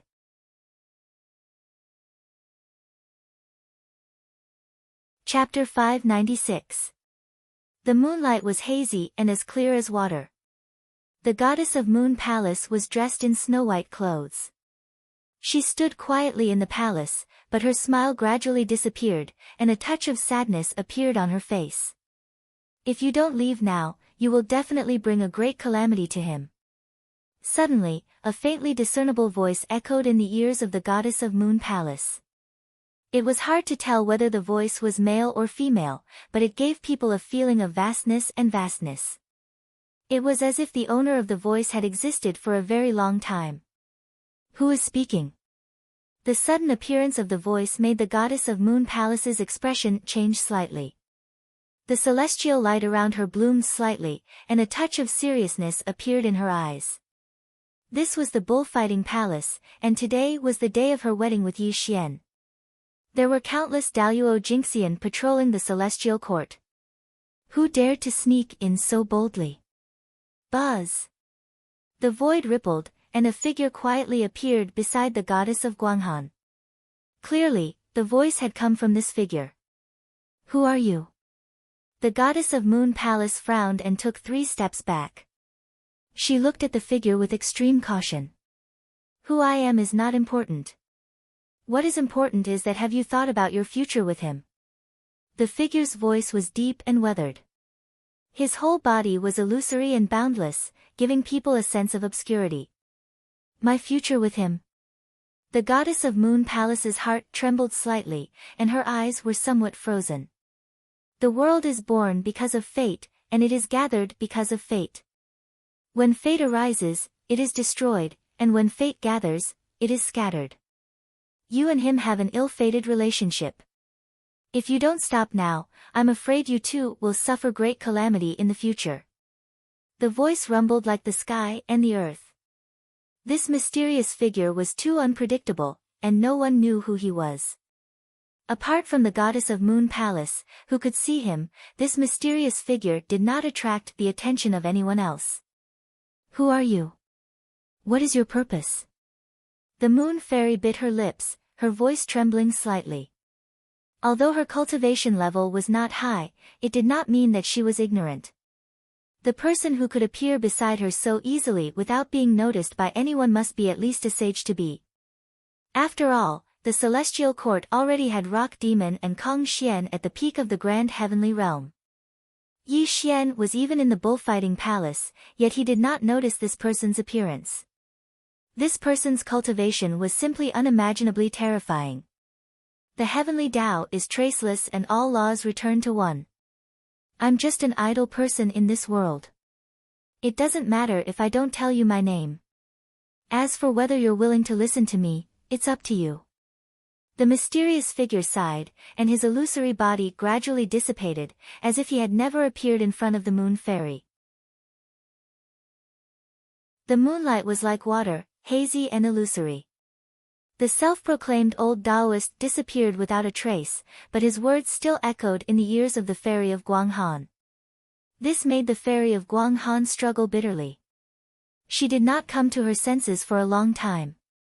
The fairy of Guanghan did not know if the old Taoist was right, but she knew that she was the saintess of the sorcerer tribe. She could not stay by Yi Xian's side, because it would bring disaster to him. A touch of determination flashed across the fairy of Guanghan's eyes. Just as the old Taoist said, if she stayed by Yi Xian's side, she would only bring endless trouble to Yi Xian. Regardless of the attitude of De Yi or the sorcerer tribe would never allow her to be with Yi Xian, because she was the saintess of the sorcerer tribe. This was the most important reason. Yi Xian, I'm sorry. I really can't stay by your side. This is not only for your own good, but also for our future. I believe that you will definitely become a saint. Perhaps only then can we truly be together. The fairy of Guanghan murmured bitterly. A line of clear tears flowed down her cheeks. She quietly walked out of the bullfighting palace under the moonlight. When she looked back at the bullfighting palace, there was a touch of reluctance in her eyes, but she still turned into a ray of immortal light and floated away. In the bullfighting palace, sex was a great thing in life. Yi Xian could be said to have enjoyed all kinds of luck with women. He also brought the Empyrean fairy a wonderful feeling in bed that she had never experienced before. It was late at night, and the bright moon hung high in the sky. Under Yi Xian's domineering conquest, the Empyrean fairy was exhausted. She had already fallen asleep, and her beautiful face was flushed. The candlelight flickered, and the red light reflected on people. Yi Xian got up from the bed and walked to the window. He seemed to see the back of the fairy of Guanghan in the distance. A touch of confusion, a touch of sorrow. Yi Xian's eyes were slightly complicated and deep. You still left? Yi Xian murmured to himself. His voice was very calm, as if he had already expected the fairy of Guanghan to leave, and he did not stop her. Your Majesty, should we stop the fairy of Guanghan? A low voice came from outside the bullfighting palace. It was evil immortal Wang Qing, one of the 24 emissaries' inspector. Obviously, the departure of the fairy of Guanghan was noticed by the emissaries' inspector. However, without Yi Xian's order, no one dared to stop her. There's no need. Yi Xian said softly as he slowly walked out of the bullfighting palace. Under the illumination of the moonlight, his shadow was elongated as he said in a low voice, secretly escort her back to the shaman clan. If anyone has any ill intentions towards her, kill them without mercy. Yes, Your Majesty. Several emissaries inspector bowed and answered. They quietly chased after the fairy of Guanghan. Everything was silent, and the world was silent. Yi Xian stood under the moonlight with his hands behind his back. However, his lips curved into a self-mocking smile. He murmured, if I become a sage to be, why would you choose to leave? Yi Xian knew the reason why the fairy of Guanghan left without saying goodbye. She was the saintess of the Wu tribe, and the Wu tribe would never allow the fairy of Guanghan to be with him. The fairy of Guanghan also knew that if she stayed with Yi Xian, she would definitely incur the wrath of the Wu tribe. If some ancient wizards came together, it would bring great trouble to the celestial court. The celestial court had just been established, and there were many things waiting to be done. The fairy of Guanghan did not want to bring trouble to Yi Xian because of her. Only by leaving Yi Xian's side could she give Yi Xian a chance to breathe. Yi Xian knew all about the fairy of Guanghan's thoughts. However, since Yi Xian had chosen to keep her by his side, he had already prepared to face the Wu tribe. He had also warned Quafu about the so-called Second Great Tribulation of liches and demons. However, at this moment, the celestial court was no match for the Wu tribe. If a dispute broke out because of the fairy of Guanghan, the celestial court would definitely be attacked from both sides. After all, the Chan sect and the Holy Mountain of the West were eyeing them covetously, and there was also the mysterious and terrible netherworld. This would definitely cause the celestial court led by Yi Xian to suffer a great decline. It seems that I'm still not strong enough. If my cultivation was strong enough to defeat all the enemies, how could she leave me? Yi Xian laughed at himself, but a trace of gloominess flashed through his eyes. To put it bluntly, he was only at the fifth heaven of Zenith Heaven.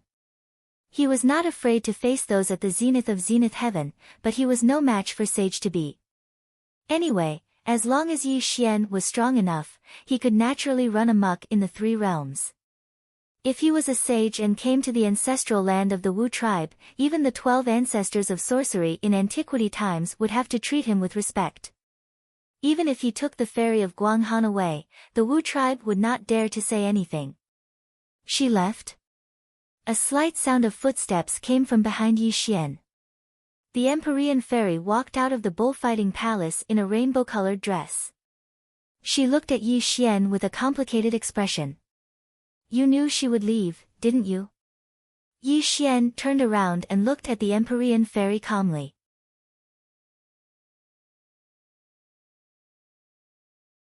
Chapter 597. Yi Xian, have you ever thought about it? My sister is the saintess of the sorcerer tribe. It is impossible for her to stay by your side. Today, she is marrying you. This is her bottom line. She will eventually return to the sorcerer tribe, which is also her destiny. The Empyrean fairy lowered her eyes and said, Destiny? Yi Xian smiled, but his smile was extremely cold. He said, I, Yi Xian, have never believed in destiny. Even if the sorcerer tribe is powerful, do you think I will be afraid of them? Yi Xian, don't be silly. The sorcerer tribe has the 12 ancestors of sorcerer in ancient times. De Yi is my sister's guardian. Even if you step into the Sage-to-Be realm, you will not be a match for the sorcerer tribe, not to mention that you are only in the Daluo realm now. The Empyrean fairy bit her lips and was slowly persuading Yi Xian. She was deeply afraid that Yi Xian would do something impulsive. If the Celestial Court really went to war with the sorcerer tribe, the Celestial Court would definitely be defeated. Hearing the Empyrean fairy's words, Yi Xian did not say anything. He knew that the Empyrean fairy was right. At this moment, he was indeed not a match for the sorcerer tribe. This was an ironclad fact. Even if he could launch a second great war of the sorcerer tribe, his current strength was not enough to fight against the sorcerer tribe. However, was what Xian Envy of the Nine Heavens said completely correct? Yi Xian had a faint premonition that the path he took to prove his Tao through strength would show its true horror in the Sage-to-Be realm. Moreover, Yi Xian had an extremely bold idea. If he could step into the Sage-to-Be realm, could he rely on the Calamity Transcender transformation to be comparable to a sage? Of course, this was only Yi Xian's own guess. Whether it was true or not, he would only know when he stepped into the Sage-to-Be. The road had to be walked step by step, and the rice had to be eaten bite by bite. Yi Xian understood this very well. At this moment, the only thing he needed to do was to step into the third watershed of the Daluo realm. Only then could he strive for the Sage-to-Be realm. As long as he could step into the third watershed of the Daluo realm, with the help of the Calamity Transcender transformation, he would not be afraid of the Sage-to-Be. Only when he was strong enough could he reproduce the power of the ancient celestial court and not be afraid of the sorcerer tribe. Yi Xian returned from his thoughts. His eyes flashed with a wisp of mist as he solemnly looked at the Nine Heavens Xian maiden. You and I are husband and wife, and we share the same heart. Your business is my business. I just hope that you can understand yourself and don't do anything extreme. The mysterious maiden of the Nine Heavens advised softly. The moonlight was hazy, and the starlight sprinkled down. Yi Xian also told the Empyrean fairy a lot of things. When the sun rose the next day, Yi Xian also disappeared from the bullfighting palace. The golden sun hung in the sky, and purple clouds rose. Looking at the back of Yi Xian, the Empyrean fairy had a complicated look in her eyes. She let out a faint sigh, and the aura of loss around her gradually dissipated. The majesty of the Queen Mother of the Celestial Court gradually appeared on her body. Pass on this palace's decree. The Celestial Emperor will be in seclusion for 30,000 years. Without this palace's permission, no one is allowed to enter the bullfighting palace. A wisp of origin immortal light rose around her. The Empyrean fairy wore a phoenix coronet and robes, and her majesty reverberated through the 33 layers of the Celestial Court, causing the bells of the Celestial Court to ring loudly. In the Lingshao Hall, the Empyrean fairy sat on the phoenix throne. The immortals of the Celestial Court stood on both sides of the Lingshao Hall, but the throne of the Celestial Emperor was empty. For the next 30,000 years, all matters of the 33 layers of the Celestial Court would be managed by the Empyrean fairy. 30,000 years later, Yi Xian would emerge from seclusion and once again take charge of the Celestial Court. In a spacious and empty hall, two figures stood facing each other. Celestial Emperor, are you really going to meet the Tongtian? Shen Gongbao's face was flushed, and he asked Yi Xian in a trembling voice. It's time to meet him. He's the only one who can help me now. Yi Xian's hands were behind his back, and his voice was low and grave. But when Shen Gongbao heard Yi Xian's words, his expression changed slightly, because he did not hear any reverence for the sage in Yi Xian's words. Celestial Emperor, the Tong Tian is one of the 3 pure sages. If you enter the Aquamarine Palace, you must treat him like a disciple. You must not speak like this, Shen Gongbao reminded him vaguely. Unfortunately, Yi Xian did not seem to hear Shen Gongbao's reminder. He looked beyond the 33 layers of heaven, as if he saw someone looking down at him. A smile also appeared on his lips. Let's go, he's already waiting for me, Yi Xian whispered. The Celestial Emperor did not appear, and all things disappeared without a trace. After this day, there was no trace of Yi Xian in the 33 layers of Celestial Court. But no one knew that 2 figures were riding clouds on the ancient starry path leading to the 33 layers of heaven. The stars were spread out in the luminous sky. A compass and a ray of immortal light spread out an ancient green path leading to the mysterious depths of the starry sky. From time to time, meteorites would streak past Yi Xian and Shen Gongbao, making rumbling sounds. Yi Xian strolled on the ancient green path, and Shen Gongbao led the way with the compass in his hand. If they wanted to go to the Aquamarine Palace, only the starry sky compass in Shen Gongbao's hand could guide them.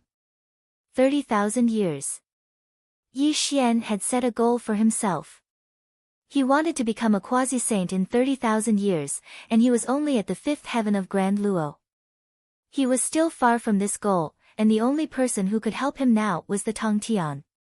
The starry sea churned, and the stars were endless. The journey to the Aquamarine Palace was extremely long.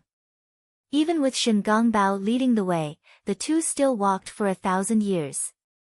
Rumble. The chaotic star sea rumbled, and the ancient green path disappeared. A palace floated in the chaotic star sea.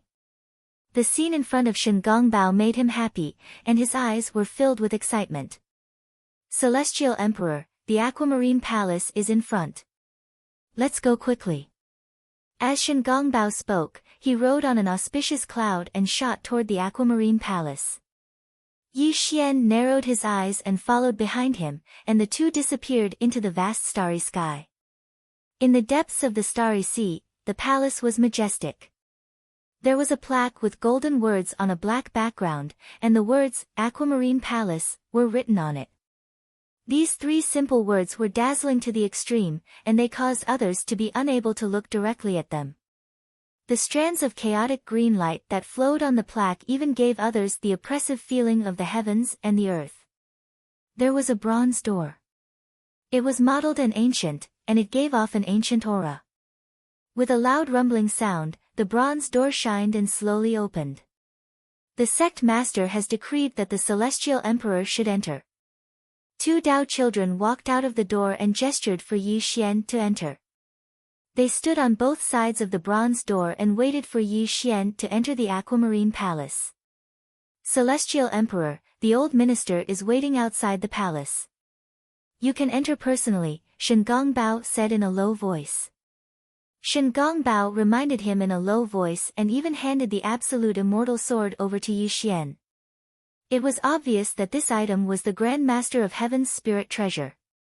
Now that the 2 of them had arrived at the roaming Jade Palace, they naturally returned this item to the Grand Master of Heaven. Yi Xian held the celestial ending sword in his hand and strolled through the bronze door into the Aquamarine Palace. With a loud rumble, the bronze door gradually closed, and Yi Xian disappeared from the Aquamarine Palace.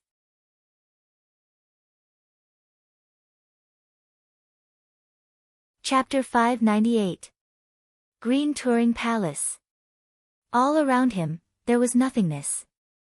Only a beam of chaos light was guiding Yi Xian as he strolled forward. From time to time, he would size up the saint's Badamanda. However, other than the chaos aura circulating around him, Yi Xian did not see a single living being. Perhaps it was 2 hours, or perhaps it was a year. Yi Xian did not know how long he had been walking in Green Touring Palace until a light bloomed in front of him. A green door appeared in front of his eyes. Buzz! Wisps of chaos aura surged towards him as the green door spun like a whirlpool, as though it led to a mysterious place. It gave off a boundless and vast feeling. Without any hesitation, Yi Xian narrowed his eyes and stepped into the green door. This was because Yi Xian knew that one of the three pure ones, the Tong Tian, was inside the door. He was also the only person who could help him now. Whoosh, whoosh. The stream flowed endlessly as a cool breeze blew past. When Yi Xian opened his eyes, he was already in a world of green mountains and clear waters. Birds chirped, flowers bloomed, and the fragrance of grass assailed his nostrils. Ancient pines rose from the ground and from time to time, the chirping of birds could be heard. He saw a clear stream flowing slowly and a straw hut stood in front of him. There was a piece of farmland in front of the straw hut.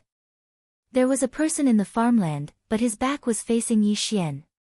He was waving a hoe and plowing the farmland, preventing Yi Xian from seeing his appearance. Tap, tap, tap. Yi Xian strolled forward. With every step he took, the sound of his footsteps resounded in the world. Even when Yi Xian arrived behind the person was still plowing the land. He had no intention of turning around, as though he did not notice Yi Xian's arrival. Everything was silent and the world was silent. The two of them stood side by side, neither of them making a sound. However, this person was constantly waving his hoe, constantly loosening the ground under his feet. What was very strange was that every time he loosened the ground, he didn't sow any seeds. Instead, he buried the loosened ground again, and this cycle continued. You only have a hoe but no seeds. What have you planted? When will it bloom and bear fruit? After an unknown period of time, Yi Xian spoke calmly. Buzz! Time seemed to have stopped, space seemed to have frozen, and the hoe that he brandished no longer descended. However, the world was slightly distorted, and this person slowly looked towards Yi Xian. I planted the seeds of the heart, and what grows is karma. His handsome face was as refined as a scholar's, and his jet-black hair was draped behind his head. He didn't carry the slightest bit of aura as he smiled at Yi Xian. If he had not seen it with his own eyes, Yi Xian would never have believed that the Tong Tian, one of the three pure ones, would look like a scholar. How could he be as domineering and murderous as the rumors said? The Grand Master of Heaven was a name that had never been heard since ancient times. He was also one of the most terrifying existences among the 6 great sages. During the Great God Conferment Tribulation, the Grand Master of Heaven fought against the 4 great sages by himself. In the end, although he was defeated by the Green Touring Palace, his fame spread throughout the 3 realms, shocking all living beings. However, when Yi Xian truly saw Tong Tian, he did not sense any evil aura, nor did he sense the might of a saint. It was as though their meeting was a reunion of old friends. Saint. Yi Xian had only met 2. The first was naturally Nuwa, and the second was the Tong Tian in front of him. However, Nuwa was high and mighty, giving him the feeling that a saint was supreme. However, Tong Tian did not have the slightest bit of a saint's might. He was like an ordinary person talking to Yi Xian. What is the heart of the heart? What is karma? Yi Xian muttered to himself as he looked straight at Tong Tian. Everything has a spirit, and desires breed. Even saints are no exception. The so-called heart of the heart is a person's 7 emotions and 6 desires. The so-called karma is the gratitude, grudges, love, and hatred caused by the 7 emotions and 6 desires, said Tong Tian with a smile. My young friend, come with me. Tong Tian strolled forward as green lotuses bloomed beneath his feet. The world suddenly changed, turning into a vast starry sky. Instantly, the 2 of them appeared in the boundless starry sky. Rumble. Fiery meteors streaked across the vast starry sky, and a sea of stars was surging. Yi Xian and Tong Tian stood side by side, observing the changes in the starry sky together. It was as if they were observing the trajectory of the world. The cycle of all things, from life to death. This is the trajectory of the heavenly Tao. No one can change it. People say that saints are immortal, but they do not know that even the world will be destroyed one day. The so-called saints rely on the world to be born. If the world is destroyed, the saints will be buried with the world, said Tong Tian in a hoarse voice. The aura around him was slightly sorrowful. The saints seek the path of transcendence, and those below the saints seek to seize the position of a saint. Therefore, the karma of the three realms is born. In order to maintain the stability of the three realms, the immeasurable calamity has appeared. The Grand Master of Heaven pointed his finger out, causing the space and time in this area to distort once again. However, one magnificent painting after another unfurled and appeared in Yi Xian's eyes. The great calamity of the dragon and phoenix, the great war of the sorcerer and demon, and the great god investiture calamity. When these scenes flashed across the starry sky, Yi Xian saw them all. His expression became more solemn, and no one knew what he was thinking. Stars exploded, the earth sank, mountains and rivers collapsed, and all living beings were crying and wailing. Those destructive battles caused the primitive world to be in a state of desolation, and the shouts of battle that shook the heavens simply made one's soul tremble to the extreme. Daluo Jinxian's blood spilled across the sky, the sage-to-be's soul scattered, and he fell from the starry sky. There were even saints who attacked and shattered the untainted land. The sky collapsed, the earth sank, and countless living beings were buried. Yi Xian watched these scenes silently. However, his fists were slightly clenched, and veins were pulsating on his forehead, proving how disturbed he was. Big Luo died tragically, Sage-to-be fell, and even the untainted land was pierced through by the saints. Yi Xian even witnessed the final battle between Tong Tian and the four great saints. The immortal slaying sword formation shattered the heaven and earth, and the immeasurable light of slaughter destroyed the heaven and earth. Countless Daluo Jinxian were turned into ashes, and even Sage-to-be perished in the immortal slaying sword formation. Blood, and extremely bleak blood spilled across every corner of the untainted land. No one could participate in the battle between the five great saints. The so-called Sage-to-be was merely an ant in front of them.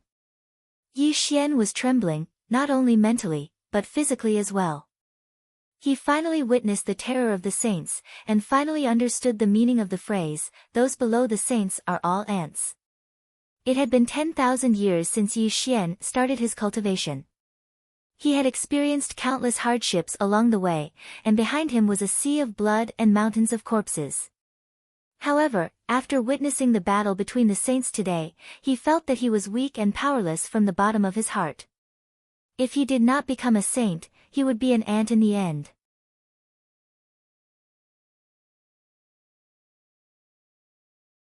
Chapter 599. This simple sentence explained Yi Xian's current state of mind. It also made Yi Xian understand that in the three realms, the sage was the true supreme being. Everyone was just a pawn in the sage's hands. Yi Xian's heart trembled slightly. This was because he discovered an extremely terrifying thing, and also something that he had neglected. Yuanshi Tianzuan of the Clan of Enlightenment. Ever since he stepped into the Earth Immortal realm, he had killed countless disciples of the Clan of Enlightenment. When he ascended to the position of Celestial Emperor, he even wantonly suppressed the Clan of Enlightenment. If the Heavenly Lord Yuanshi were to appear, he would probably be beaten to death in an instant. No. There was no need for Yuanshi Tianzuan to make a move. As long as a sage-to-be who had chopped off a corpse appeared, he would not be able to resist. His only outcome would be death. A feeling called fear grew in Yi Xian's heart, and it made Yi Xian's expression extremely grave. He had always thought that the sage was not allowed to appear, but now it seemed that it was not that the sage was not allowed to appear, but that his cultivation was not worth mentioning in the eyes of the sage. If he really wanted to destroy the foundation of the Clan of Enlightenment, how could Yuanshi Tianzuan let it go? Rumble. The starry sky shook, and the scene disappeared. Tong Tian flicked his sleeves, and the world distorted again. When the two of them appeared again, they were back in the green mountains and clear waters. Little friend, what are you thinking about? Tong Tian asked with a smile. I'm thinking that if Yuan Tianzuan wants to kill me, won't I die? Yi Xian returned from his thoughts and said in a low voice. Ha! Hearing Yi Xian's words, Tong Tian laughed loudly. The way he looked at Yi Xian became extremely strange, but he said in a gentle voice, my senior brother Yuancher is naturally suspicious and overcautious. Little friend, you are the seventh heavens will saint. He would not dare to attack you. Heavens will saint. Yi Xian was slightly stunned. It was not the first time he had heard these words. The Empyrean fairy had told him before that Empress Nuwa had guessed that he was the heavens will saint. Now, Tong Tian also said that he was the seventh heavens will saint. How could Yi Xian not be surprised? Looking at Yi Xian's puzzled expression, Tong Tian smiled and said, there are 7 saint positions in the world, the last one has always been empty. If I'm not wrong, the 7th position. But you has not obtained the Hongmeng Immortal Qi yet. Is, now. When the opportunity came. But I'm very curious. After obtaining the Hongmeng Immortal Qi, what kind of merit will you rely on to become a saint? Tong Tian muttered to himself. He looked at Yi Xian with a strange expression. As everyone knew, the 6 great saints in the world all became saints through merit. The 7th saint was no exception. As long as Yi Xian obtained the Hongmeng Immortal Qi and had great merit, the way of heaven would send down the golden light of merit, which could make Yi Xian become a saint immediately. This was also the process of the 7th saint's appearance. At the beginning of the untainted land, the 3 pure ones established their sects and became saints. It was the same for Xuanti's reception. Empress Nuwa mended the heavens and created humans. She had great merit, which made the 6 great saints.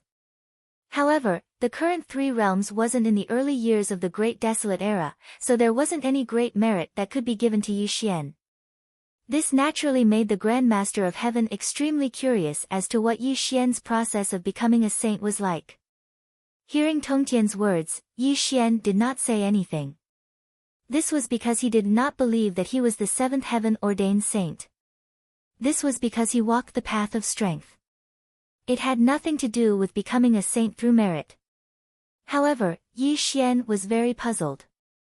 Why did Nuwa, Tong Tian, and the other great saints all think that he would be the 7th saint? However, Yi Xian did not ask this question. This was because he knew that he was safe and sound now because the 6 great saints mistakenly thought that he was the 7th saint. This was why Tong Tian valued him so much.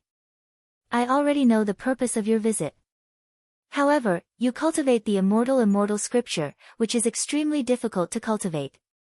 It is indeed commendable that you can cultivate to the 5th heaven of Zenith Heaven. However, if you want to step into the 3rd watershed of Zenith Heaven in a short time, I'm afraid you won't be able to do it without hundreds of thousands of years. Tong Tian smiled.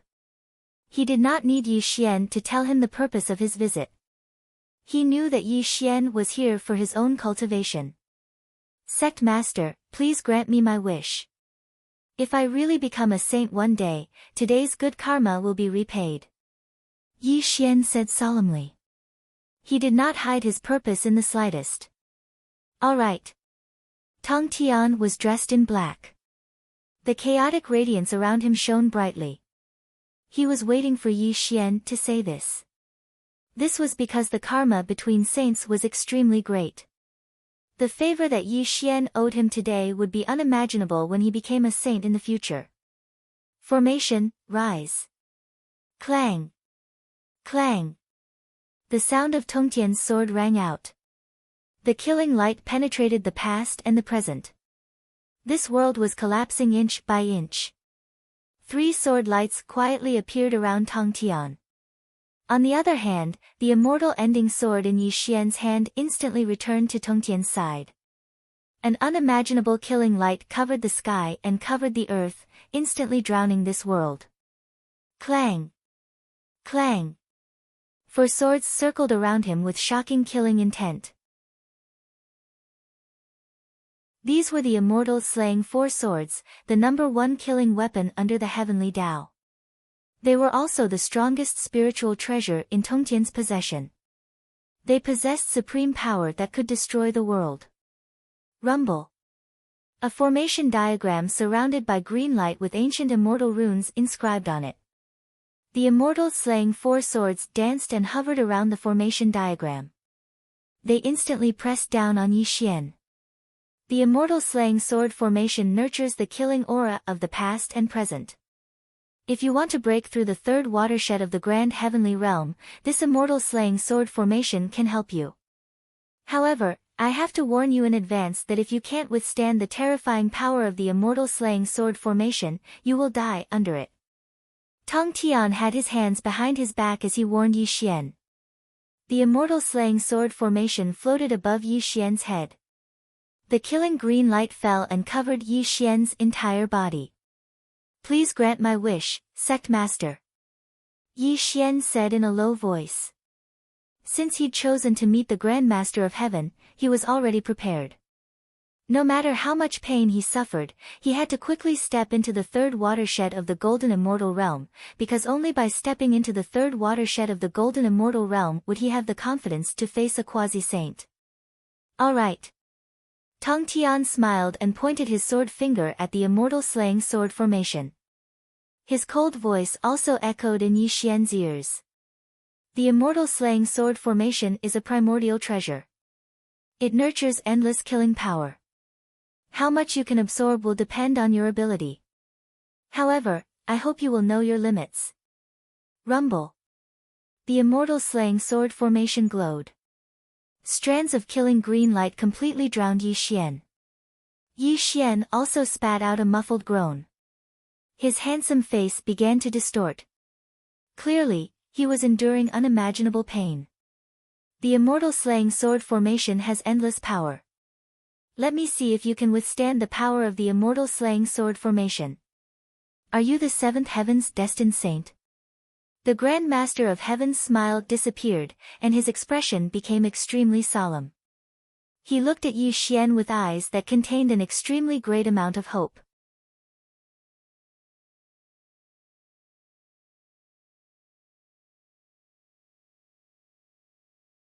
He still needed his leadership to allow the Jie school to rise again.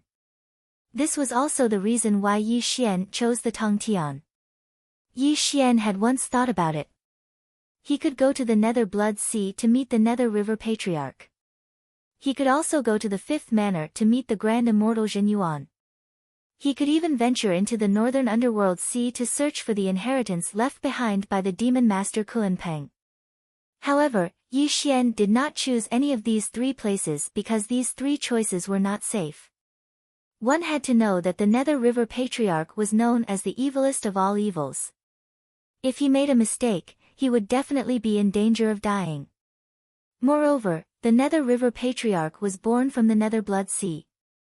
It was also known that the Nether River Patriarch would not die as long as the Blood Sea did not dry up. From this, it could be seen how terrifying the Nether River Patriarch was. Even a saint could not easily kill him. The Grand Immortal Zhen Yuan seemed amiable and was the master of the Emperor Ziwei. However, Yi Xian was always on guard against the Grand Immortal Zhen Yuan. This feeling was extremely strange, which also caused Yi Xian to exclude the Grand Immortal Zhen Yuan. The 3rd place was the Northern Underworld Sea.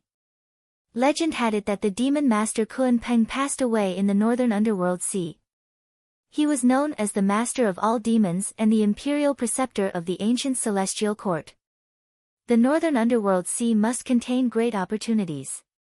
Perhaps it could allow Yi Xian to enter the 3rd watershed of Grand Heavenly Realm. However, when Yi Xian destroyed the North Sea Dragon Palace and obtained the map of the Northern Underworld Sea from the old North Sea Dragon King, he never went there. This was because Yi Xian knew that it would be an extremely dangerous journey for him to go to the place where the Demon Master Kuan-Peng passed away in the Northern Underworld Sea. In the end, Yi Xian chose to go to the Aquamarine Palace and personally face the Tong Tian. This was also the safest choice for Yi Xian. There would not be the slightest danger, and it could help him break through the third watershed of Grand Heavenly Realm. Because Yi Xian was connected to the Jia order, the Tong Tian would definitely lend him a helping hand. Moreover, the Tong Tian was one of the three pure ones. Whether it was in terms of cultivation or means, he was much stronger than a pre-saint. Of course, the karma of the world was interconnected. Today, the Tong Tian helped Yi Xian break through the third watershed of Grand Heavenly Realm. This also meant that Yi Xian owed the Tong Tian a favor. The karma of a saint could not be easily tainted. Yi Xian deeply understood this principle. When he really became a saint in the future, he had to repay the Tongtian's favor. The favor of a saint was earth-shattering. Yi Xian did not know how to repay this favor. However, he had a faint premonition that this favor was not that simple. However, since Yi Xian had chosen this path, he naturally would not regret it. At this moment, he was constantly absorbing the murderous green light of the fairy-slaying sword formation to improve his cultivation. Clang! Clang! Clang! The four fairy-slaying swords slaughtered the past and present. Rays of green light fell down and Yi Xian's body gradually turned into a bloody mess. However, his aura became more and more terrifying. The Daluo immortal light around him bloomed to the extreme. Bang! Like a thunderclap from the nine heavens or a chaotic star exploding, an explosion came from Yi Xian's body. Extremely surging Daluo immortal light shot out in all directions with Yi Xian as the center. Under the terrifying power of the fairy-slaying sword formation, he directly broke through the sixth heavenly realm of Grand Heavenly Realm. Good lad! In just a short period of time, Yi Xian actually broke through the sixth heavenly realm of Grand Heavenly Realm. This made the Tong Tian look on in astonishment. A smile appeared on the corner of his mouth. Tong Tian understood very well that although Yi Xian had the help of the fairy-slaying sword formation, it also meant that Yi Xian's aptitude was extremely monstrous. If it was someone else, they would not be able to withstand the killing power of the fairy-slaying sword formation. Ah! Suddenly, a low roar that was like muffled thunder was spat out from Yi Xian's mouth. His body collapsed inch by inch while the fairy-slaying sword formation droned violently, and the killing green light that descended covered the heavens and the earth, causing him to suffer an extremely terrifying heavy injury. What a greedy kid! Such a scene caused Tong Tian to be stunned, and then he berated coldly while a wisp of a solemn expression appeared in his eyes. The chaotic light around him seethed, and he seemed as if he would withdraw the fairy-slaying sword formation at any moment. Tong Tian couldn't be blamed for being like this. It was because Yi Xian had just broken through to the sixth heavenly realm of Grand Heavenly Realm, yet he actually disregarded his cracked body and absorbed the energy of the fairy-slaying sword formation violently once more with the intention of breaking through to the seventh heavenly realm of Grand Heavenly Realm in one go. This was simply an act of courting death. Crack! An unexpected event occurred abruptly. Extremely terrifying killing green light drowned Yi Xian, and the sword light that annihilated gods caused Yi Xian's body to be badly mangled. It caused others to be utterly unable to discern his original appearance, and even the white bones within his body were already faintly visible.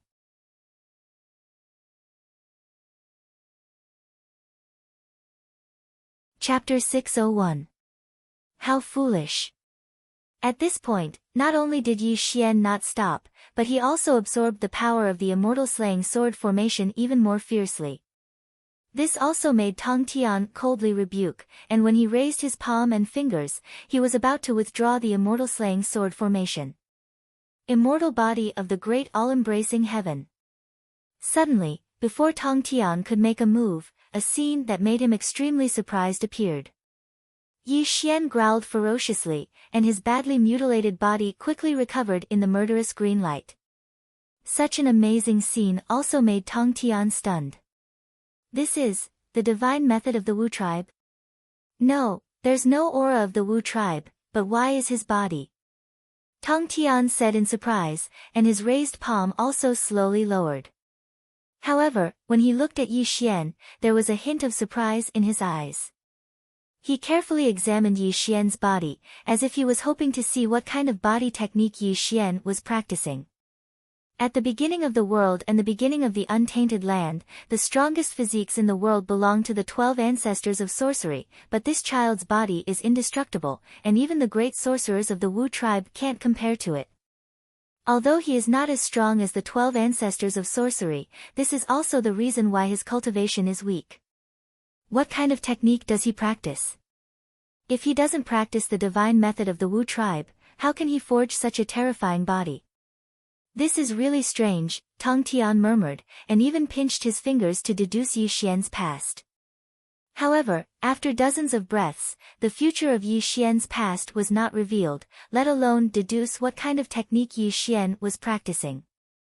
No, although the immortal scripture is not a technique of the 3 realms, it can't be so powerful. There's something strange about this. Tong Tian frowned, and his voice was slightly surprised. Wait. Could it be that he's practicing? Suddenly, Tong Tian's expression changed, and his eyes froze for a moment. He looked at Yi Xian, and an extremely surprised look flashed across his eyes. He looked at Yi Xian as if he was looking at a monster. Using strength to prove the Tao. He actually walked the path of becoming a saint through strength? Tong Tian growled in horror. He clenched his fists slightly. The fact that the 3 pure ones were so moved proved how agitated Tong Tian was. It must be, the Grand Master of Heaven muttered to himself as he looked at Yi Xian with a complicated expression. He never thought that Yi Xian would actually walk the path of becoming a saint through strength that had never existed since ancient times. Tong Tian was one of the 3 pure ones, and he was formed by Pangu's primordial spirit splitting into 3. He was born to be the embodiment of the Tao. How could he not know the various techniques of the 3 realms?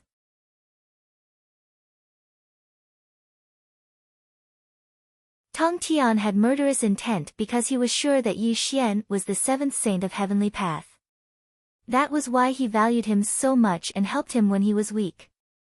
In the future, when Yi Xian became a saint through merit, the 2 of them would be able to bear great karma.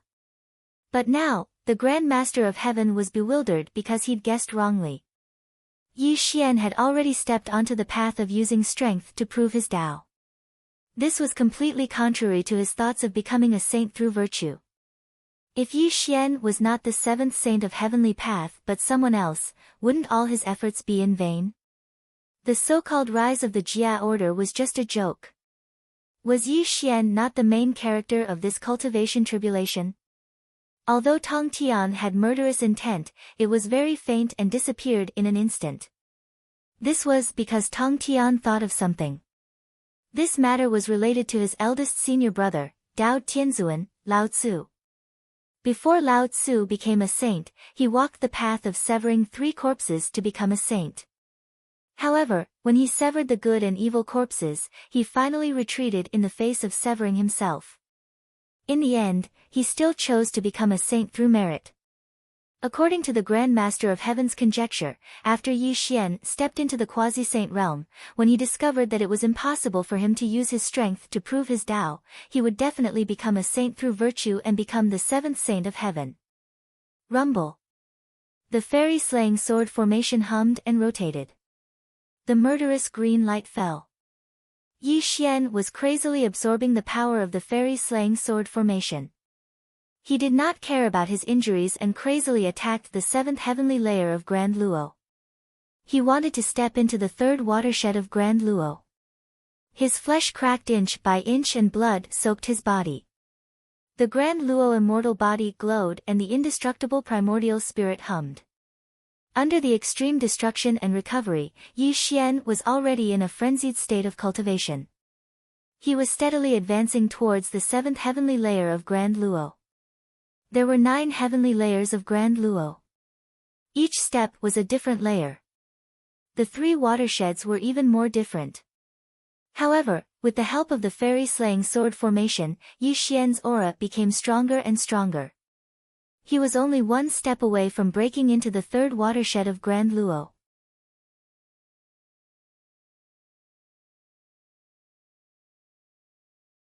Chapter 602. Attaining the Tao with strength really is terrifying. If he breaks through the third divide of the golden immortal realm, then he'll be able to go against an initial stage quasi-saint. How discerning was Tong Tian to be able to deduce Yi Xian's current situation merely by sensing his aura, and this caused him to sigh in his heart.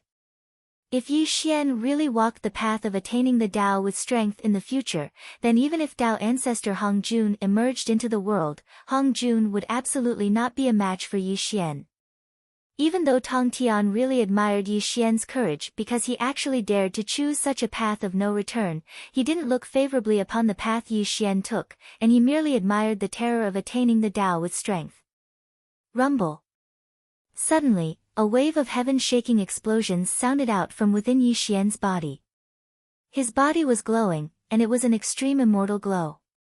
A strand of terrifying might that seemed like the heavens and the earth was bursting out while a strand of chaotic mist coiled around Yi Xian's body, causing him to seem mysterious and unfathomable. The seventh level of the golden immortal realm. Tong Tian nodded to himself. Only 300 years had passed, yet Yi Xian had relied on the immortal eradication sword formation to step into the seventh level of the golden immortal realm in one go. This sort of cultivation speed was truly terrifying. Suddenly, right when Tong Tian thought Yi Xian would stop after stepping foot into the seventh level of the golden immortal realm, the following scene caused him to be stunned on the spot, and then his expression became extremely heavy. Rumble. Immortal glow of the golden immortal realm rippled through the surroundings while chaotic mist rose slightly. Yi Xian actually didn't stop. He formed the undying immortal technique with both hands, causing his entire body to transform into a black vortex that violently absorbed the energy of the immortal eradication sword formation. Obviously, he wasn't satisfied with the seventh level of the golden immortal realm, and he actually intended to seize this opportunity to charge into the eighth level of the golden immortal realm. This kid is so ambitious. Tong Tian frowned slightly. It wasn't because he was pained by the energy contained within the immortal eradication sword formation, but because Yi Xian had just stepped foot into the seventh level of the all-heaven realm. At this moment, his cultivation wasn't stable yet he was madly charging into the eighth level of the all-heaven realm. This was an extremely dangerous process for Yi Xian. The path of cultivation was to take things one step at a time, and the higher one's cultivation base was, the greater the risk of qi deviation. This was why Daluo Jingxian needed hundreds of thousands of years to advance to the next level. Stop it now. If you continue, you will be consigned to eternal damnation. Tong Tian's expression was gloomy while chaotic light suffused the surroundings. He wanted to withdraw the immortal eradication sword formation, but Yi Xian was circulating his cultivation technique violently now. If he were to withdraw the immortal eradication sword formation, then the energy within Yi Xian's body would definitely fall into disorder, and it would even cause him to fall into a dangerous situation. Unfortunately, Yi Xian seemed as if he hadn't heard Tong Tian's berating at all, and he'd fallen into a frenzied state as he madly absorbed the energy of the immortal eradication sword formation and charged towards the eighth level of the golden immortal realm without the slightest scruple. Pooh! A mouthful of blood sprayed out from Yi Xian's mouth while his countenance instantly turned ghastly pale like paper, and the immortal glow of the golden immortal realm around him was in extreme disorder. Obviously, his cultivation had advanced too quickly, and he was showing signs of qi deviation.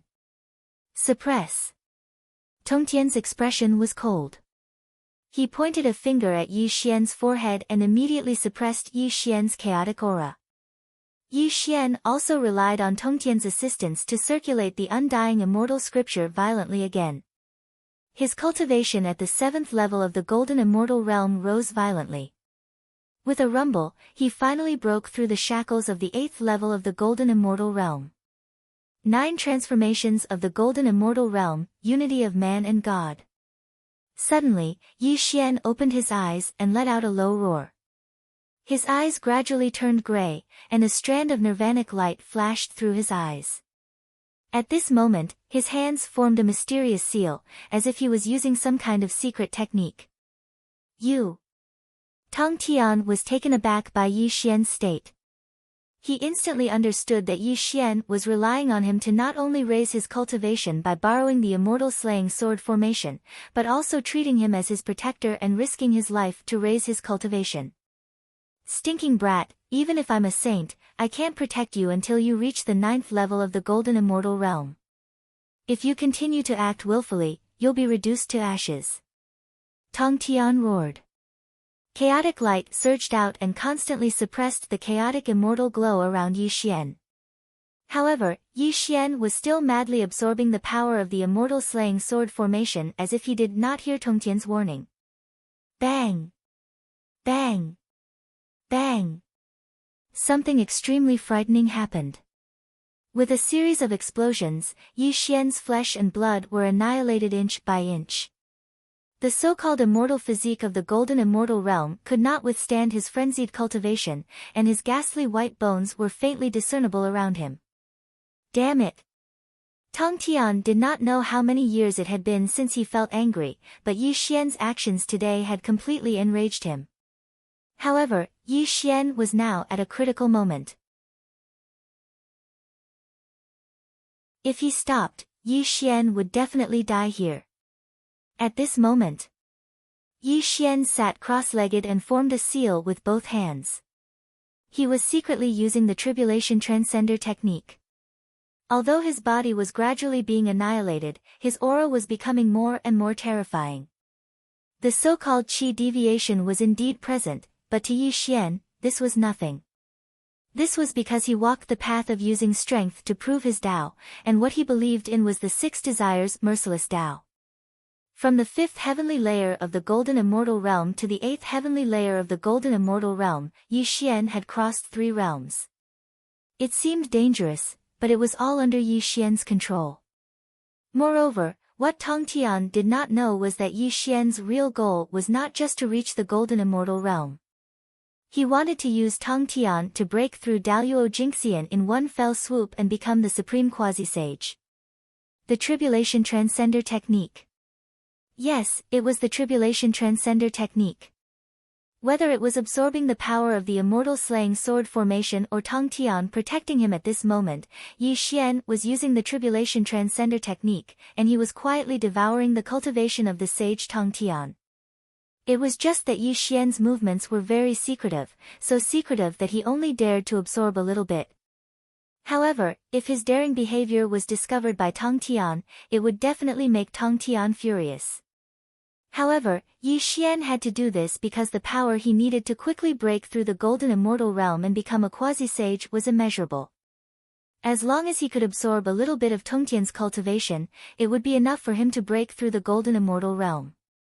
Otherwise, if he cultivated step by step, it would take Yi Xian at least 1,000,000 years to reach the quasi-sage realm. If he did not have the opportunity, it was not impossible for him to be stuck at the peak of the golden immortal realm for the rest of his life. Break! Yi Xian roared hoarsely. The immortal slaying sword formation hummed and rotated, releasing an extremely vast killing green light. The holy light that Tong Tian suppressed above Yi Xian's head was slightly dimmed and was being carefully devoured by Yi Xian. Rumble! Immortal light burst out, distorting the void. The immortal light that covered the sky and covered the earth rolled out in all directions with Yi Xian as the center. An extremely terrifying power bloomed around him, making him look even more dazzling and golden.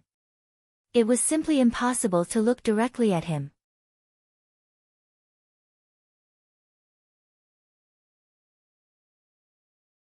Chapter 603. He succeeded. Even though Tong Tian was one of the 3 pure ones, he was extremely surprised when he saw that Yi Xian had actually succeeded in stepping into the 9th level of the All-Heaven realm, and his gaze towards Yi Xian was filled with shock. How long had it been? Tong Tian couldn't remember. However, Tong Tian vaguely remembered that he was merely a Daluo Jingxian when he hadn't become a saint, but he'd cultivated in the Daluo Jingxian for an entire 10,000,000 years before stepping into the quasi-saint realm. Just when Tong Tian was immersed in shock, a strange feeling arose from the bottom of his heart, and it caused Tong Tian to instantly wake up and suddenly look towards Yi Xian. How audacious! Tong Tian suddenly rebuked furiously while extremely terrifying killing intent appeared in the depths of his eyes. Because Tong Tian had finally sensed that a portion of his cultivation had actually been lost, and this portion of his cultivation had been devoured by Yi Xian. You actually dared to scheme against me. How audacious of you! When a saint was enraged, all things would be annihilated. This was absolutely not just a saying, but Tong Tian had never imagined that Yi Xian would actually be so audacious. He didn't know what sort of secret technique or ability Yi Xian had utilized to actually devour a portion of his cultivation, and he'd only noticed it now. Space and time changed while the heavens and the earth warped. Tong Tian's expression was cold and furious as a strand of chaotic light bloomed from his palm and slapped down towards Yi Xian. It was as if Yi Xian would perish at his hands in the next moment. Woo! Suddenly, time and space froze and the primal chaos light dissipated. In the end, the Grand Master of Heaven's palm didn't land. However, his expression was unsettled, and the way he looked at Yi Xian was extremely complicated. What an audacious kid! You actually dared to scheme against a saint. Then I, Tong Tian, will see exactly how far you'll grow after devouring a portion of my cultivation. Tong Tian spoke coldly. At this moment, Yi Xian sat cross-legged in the void. His flesh and blood were plump, and his body looked as if it was forged from Vajra. The indestructible primordial spirit in his sea of consciousness had expanded by one size, and the aura around him was surging wildly. Early stage of the 9th heavenly layer, middle stage of the 9th heavenly layer, late stage of the 9th heavenly layer. Borrowing a portion of Tongtian's cultivation, Yi Xian directly raised his cultivation to the peak of the 9th heavenly layer. He was only one step away from entering the sage-to-be realm. Puff! A mouthful of blood sprayed out from Yi Xian's mouth. The origin immortal light around him suddenly collapsed, and his imposing aura vanished without a trace. He fell from the sky and smashed into the ground. Hee hee. Suddenly, the Grand Master of Heaven slowly walked over. The corners of his mouth curled into a teasing smile as he looked at Yi Xian with a mocking gaze. I have to say that you're really crafty. You even dared to scheme against a saint and have great ambitions to enter the sage-to-be realm in one fell swoop. Tongtian's smile disappeared as he spoke. His eyes were abnormally deep as he continued, but you're underestimating the sage-to-be realm. If one could enter the sage-to-be realm by merely increasing their cultivation, how many sage-to-be realm have there been since the beginning of the world? Huff, huff, huff. Yi Xian slowly got up from the ground. He wiped the blood from the corner of his mouth as he panted heavily. There was a hint of disappointment in his eyes as he fell silent. Just as Tong Tian had said, if one could enter the sage-to-be realm by merely increasing their cultivation, then the sage-to-be realm was too worthless. It should be known that sage-to-be and immortals were on two different levels of life. This was also the so-called difference between immortals and sages. Entering the sage-to-be realm was not only a reflection of one's cultivation but also a sublimation of one's soul. The Western Buddha Duobao Rulai, Mahamayuri Kong Xian, the insufferably ferocious demonic rock, and even the so-called immortal elder of the South Pole and the ghost emperor of the netherworld had lived for countless years. However, they were only at the peak of the Grand Luo realm and were unable to enter the sage-to-be realm. Their cultivation had long been sufficient. What they lacked was the sublimation of their souls. Only when their souls and bodies became one and surpassed the level of immortals would they be able to transform their primordial spirits into a true spirit and enter the sage-to-be realm. It was only now that Yi Xian finally understood that even though he had boldly devoured a portion of Tongtian's cultivation and directly entered the peak of the Grand Luo realm, he still had a long way to go before he could enter the sage-to-be realm. Thank you for your guidance, Sect Master. Yi Xian cupped his hands and bowed. He did not mention a single word about devouring a portion of Tongtian's cultivation. However, how could Yi Xian let him off even though Tong Tian did not mention it?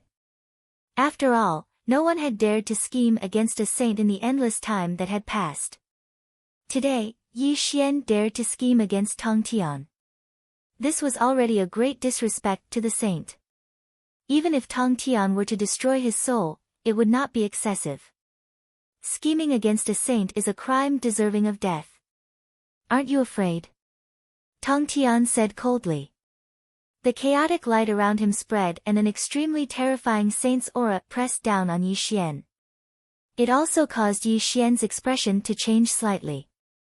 However, he did not show any signs of panic. You won't kill me. If I die, how will you settle the old scores with the 4 great saints in the future?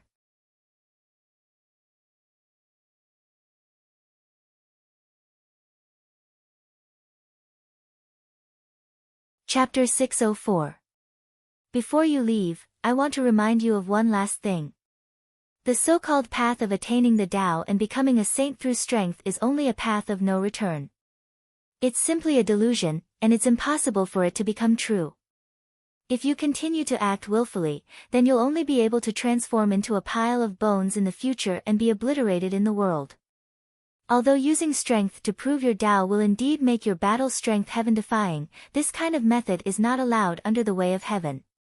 You can't feel the danger now, but when you step into the sage to be, you will definitely attract a great calamity. Even if you come to the Aquamarine Palace to ask for my help, I can't do anything. Tang Tian spoke calmly and tirelessly to Yi Xian, hoping that he would give up this path of certain death because this method of becoming a saint was impossible to succeed. Tang Tian was one of the 3 pristines and was formed by Pangu's primordial spirit, which was divided into 3 parts. His understanding of Tao could be said to be unparalleled. He knew very well what kind of calamity those who cultivated the path to becoming a saint through strength would face. You have to remember that you are the 7th heaven-ordaining saint. If you want to step into the sage to be, you have to find the last strand of Hongmeng immortal qi. As long as you can get it, you can step into the sage to be and it can help you become the 7th saint in the future. Tang Tian urged earnestly, hoping that Yi Xian could understand his painstaking efforts. Because the heavenly Tao was in chaos, the great dark calamity had begun. Even saints would be involved in it, and there would be a battle sooner or later. He, Tang Tian, had to settle the karma of the great God investiture tribulation with the other 4 saints. Without the help of the 7th saint of heaven's will, he, Tang Tian, would most likely fall in this great dark calamity. Tang Tian believed that he was not mistaken. Yi Xian must be the 7th heaven-ordaining saint. Only with his help and the 2 of them fighting side by side could they safely survive this unprecedented dark calamity. Go, I'll wait for the day you become a saint.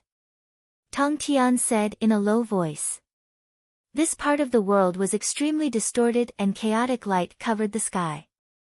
Yi Xian was also instantly sent out of the Aquamarine Palace, leaving Tang Tian alone in the Aquamarine Palace. The auspicious clouds in the 9 heavens shone brightly. A Taoist in green sat cross-legged on top of the 9 heavens.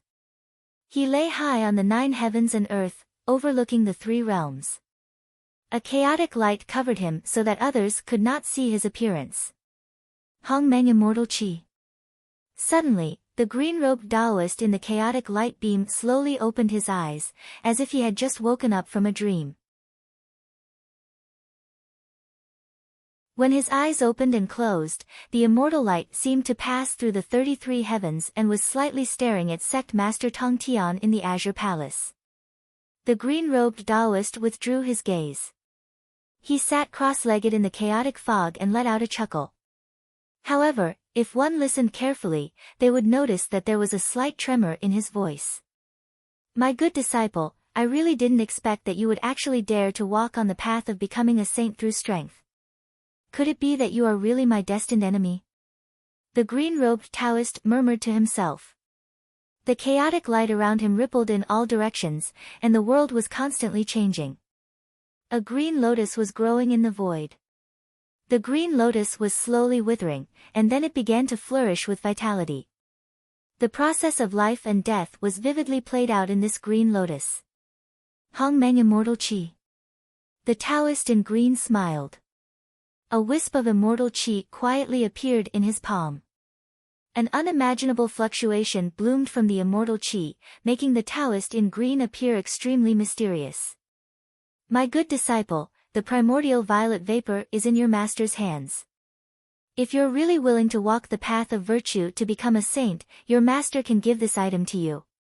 This way, you won't be my disciple in vain. Unfortunately, even if Master gave the primordial violet chi to you, you cultivate the undying immortal scripture, so you're utterly unable to become a saint through virtue. I wonder how you'll feel when you find out about this outcome. The Taoist in green murmured. It was as if he did not care about the Hongmeng immortal chi in his hand. He really hoped that Yi Xian could get it. Let me think about it.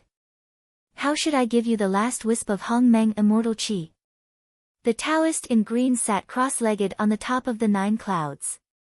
He murmured softly as if he was in a state of deep thought. If an outsider were to see this scene, they would be extremely shocked.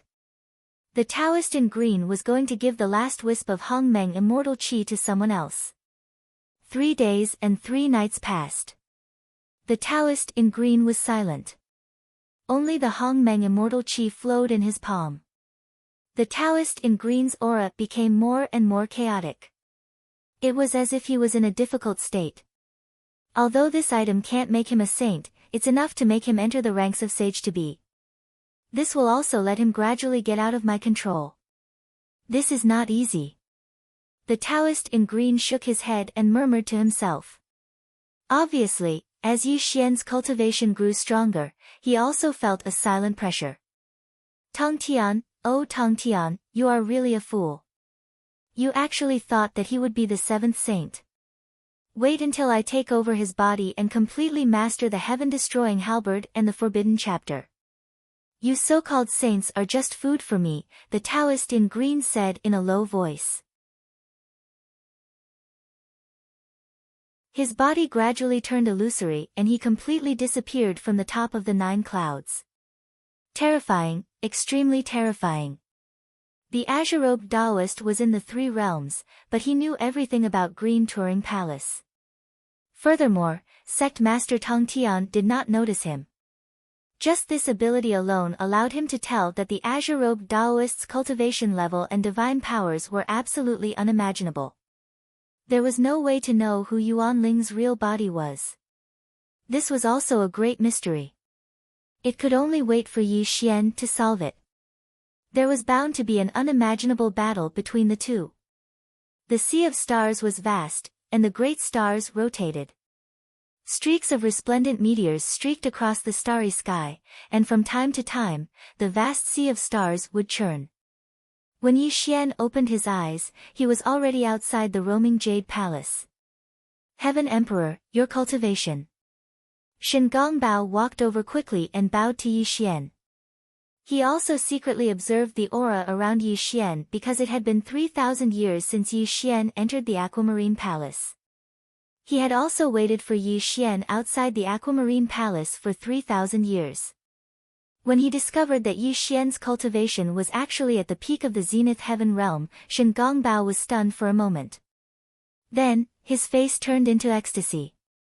Rumble. The sea of stars bobbed and shone brightly.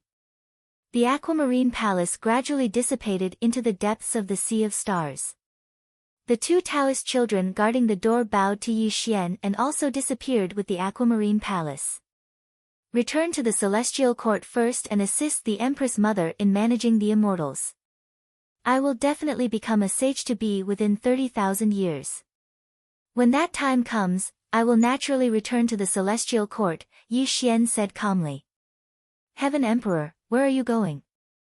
Shen Gongbao asked anxiously when he saw that Yi Xian had the intention to leave.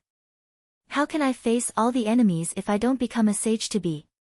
I am going to look for an opportunity to become a sage to be. If I don't return to the Celestial Court after 30,000 years, it means that I have fallen between heaven and earth. All of you should disperse by yourselves. Yi Xian said solemnly. A trace of sadness flashed across his eyes. When he took a step forward, he disappeared from Shen Gongbao's sight. Sigh. Shen Gongbao sighed. His eyes were heavy because he knew that Yi Xian was a man of his words. There could only be two results for him to leave alone. Either Yi Xian returned as a sage to be, or he died between heaven and earth.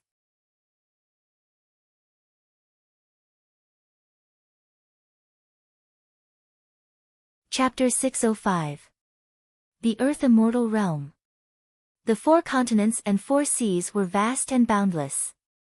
No one could say for sure how big the Earth Immortal Realm was. From the 33 levels of the Celestial Court to the 18 levels of the Netherworld, and even the illusory but real 4 extremes of heaven and earth. Even if the immortals had endless lives, they might not be able to travel through the entire Earth Immortal Realm. Aparagodania, Little Swallow Mountain. Green mountains and clear water.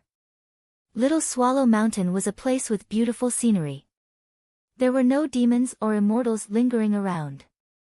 Other than some beasts and birds that had yet to gain intelligence, the entire Little Swallow Mountain could be called a paradise.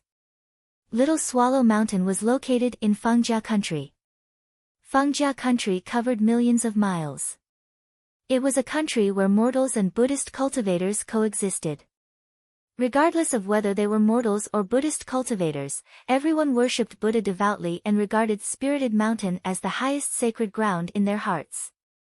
Of course, Fangjia Country was only a medium-sized country in Aparagodania.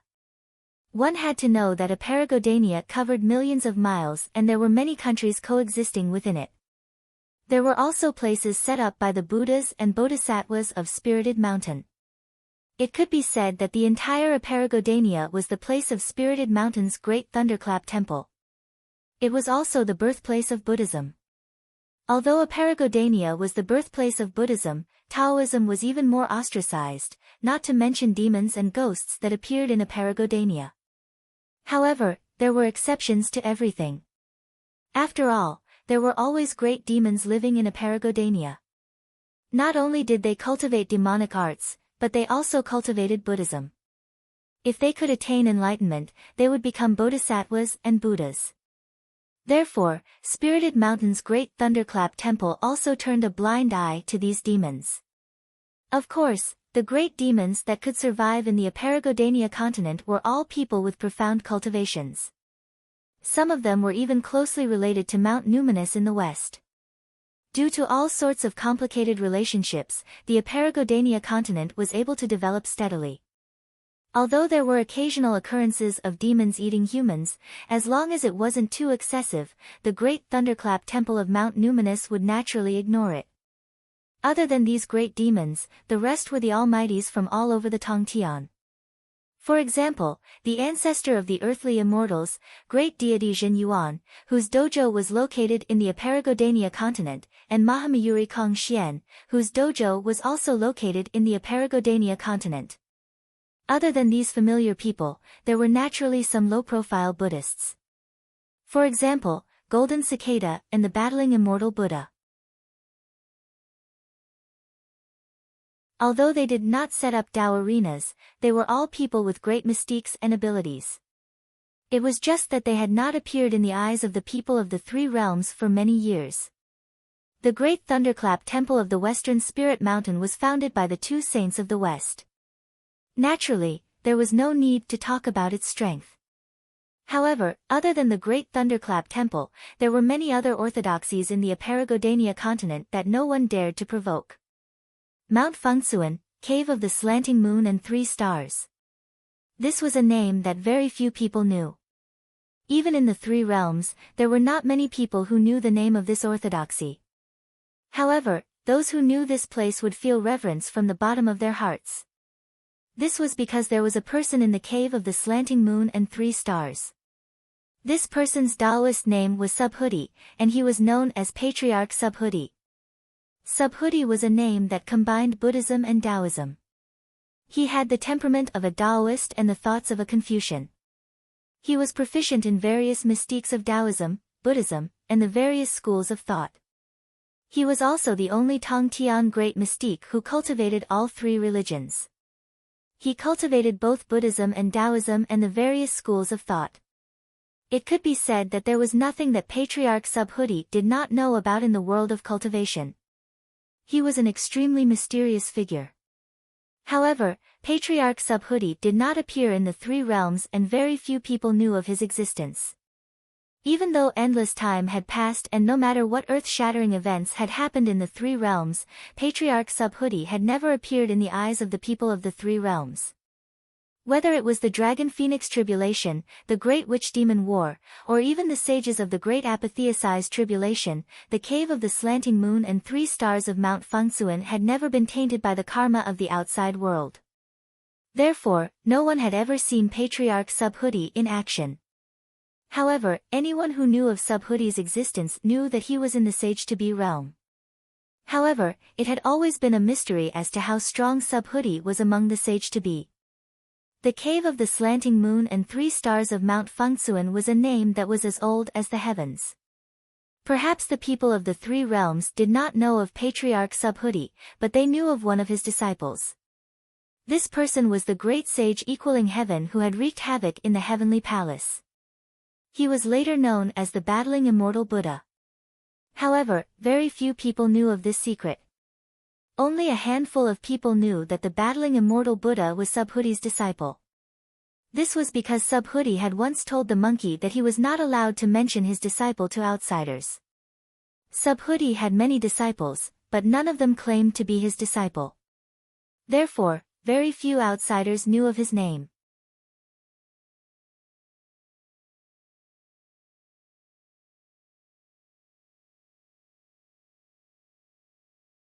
Chapter 606. However, some mountain chui spirit fruits were placed at the edge of the valley. Clearly, they were picked by birds and beasts, and also to express their gratitude to Yi Xian for awakening their spiritual wisdom. Beside the ancient pond in the valley, ethereal and illusory like mist, Yi Xian sat cross-legged with the 9-string zither placed on his knees. Dense water vapor rose from the ancient pond, making Yi Xian look ethereal like an immortal. Sigh. With a long sigh, Yi Xian slowly got up, and the 9-string zither disappeared. He looked down at the pond with his hands behind his back, and a touch of annoyance flashed across his eyes. 10,000 years have passed, and the so-called Sage-to-Be realm is unreachable. Where does my future lie? Yi Xian murmured, and a touch of confusion appeared in his eyes. 10,000 years have passed, and the passage of time has killed the heavens chosen. Immortals were immortal. 10,000 years was not a long time, but it was not short either. However, after 10,000 years, Yi Xian's cultivation did not make any progress, and he did not even cross the threshold of the Sage-to-Be realm. 10,000 years ago, Yi Xian came to Little Swallow Mountain and stayed beside the ancient pond. Other than stabilizing his cultivation at the peak of the Grand Luo realm, he also hoped that he could understand himself and enter the Sage-to-Be realm. Yi Xian was a proud person, and also a person with great aptitude. He believed that he could enter the Sage-to-Be realm, but when he really tried to break through, his so-called pride no longer existed, and he felt a deep sense of defeat. Not to mention entering the Sage-to-Be realm, Yi Xian did not even know how to enter the Sage-to-Be realm. It was as if there was a dead end in front of him, and he had walked to the end with no way out. The difference between immortal and sage was like heaven and earth. These were two different levels of life. How could it be so easy to enter the Sage-to-Be realm from immortal? One must know that there was no lack of amazing people in this world, but how many people cultivated to the peak of the Grand Luo realm but could not move forward, and had no hope of entering the Sage-to-Be realm? If it was so easy to become a pre-saint, there would have been countless pre-saints since the beginning of time. After these 10,000 years, Yi Xian examined himself. He once again studied the undying immortal scripture, and even studied the bronze immortal scripture left behind by the origin spirit. He hoped to find a way to step into the quasi-saint realm from it. Unfortunately, 10,000 years had passed and Yi Xian had gained nothing. He only knew 2 words about how to step into the quasi-sage realm. True spirit. That's right, it was the true spirit. In order to step into the Sage-to-Be, one had to transform one's primordial spirit into a true spirit. Only when a true spirit was born could one become a Sage-to-Be. In the past, the myriad poison ancestor had once said, as long as the true spirit exists, quasi-saints will never die. These words were not just for show. They symbolized the true essence of the quasi-sage realm. However, Yi Xian had no idea how to transform his primordial spirit into a true spirit. And, Yi Xian could vaguely sense that he walked the path of proving his Tao through strength. Even if he could transform his primordial spirit into a true spirit, he probably would not necessarily be able to become a quasi-saint. This was because the path of proving one's Tao through strength cultivated both the primordial spirit and the body. It had to be mentioned that Yi Xian's origin immortal body was only a step away from major accomplishment, but he was unable to take this step. Only by reaching major accomplishment with the origin immortal body would his undying primordial spirit become a true spirit. When his body and true spirit became one, his level of existence would go from immortal to saint. This also meant that he could become a quasi-saint. Yi Xian understood this principle, but how was he supposed to reach major accomplishment with the origin immortal body and turn his undying primordial spirit into a true spirit? These two problems were placed before Yi Xian. Even though 10,000 years had passed and he had racked his brains for various methods, even going as far as to enter secluded cultivation, it was all for naught in the end. A single step was the difference between heaven and earth. Yi Xian truly refused to accept this, but it was useless even if he refused to accept this. He had already been shackled at the peak of the origin immortal body for 10,000 years. Becoming a quasi-saint was nowhere in sight. Actually, Yi Xian was far too anxious. After all, which of the other peak origin immortal bodies had not been trapped at this level for tens of millions of years? Whether it was Kong Xian or Duobao Rulai, just how many origin immortals across the three realms could reach quasi-saint? The quasi-saint realm was a mystery within a mystery. Every single person used different methods to reach it. Just look at the myriad poison ancestor, who was not particularly renowned, yet he just happened to reach quasi-saint. This was a matter of luck. Beside the ancient pool, Yi Xian lowered his head as his heart surged. He had set a time limit of 30,000 years for himself. He needed to reach quasi-saint within 30,000 years, as he had a vague feeling that if he failed to reach quasi-saint, he would definitely suffer an unimaginable calamity. Perhaps he would end up as bones beneath the feet of others. Do I really have to search for primordial qi? Yi Xian murmured to himself as he recalled what the Tong Tian had said to him in the past. It's just that I walk the path of proving my way through strength. If I really do rely on primordial qi to reach quasi-saint, my origin immortal body and indestructible soul will probably completely collapse, and I'll completely sever my path of proving my way through strength. And, even if I give up on proving my way through strength, where is the primordial qi? Yi Xian shook his head and sighed.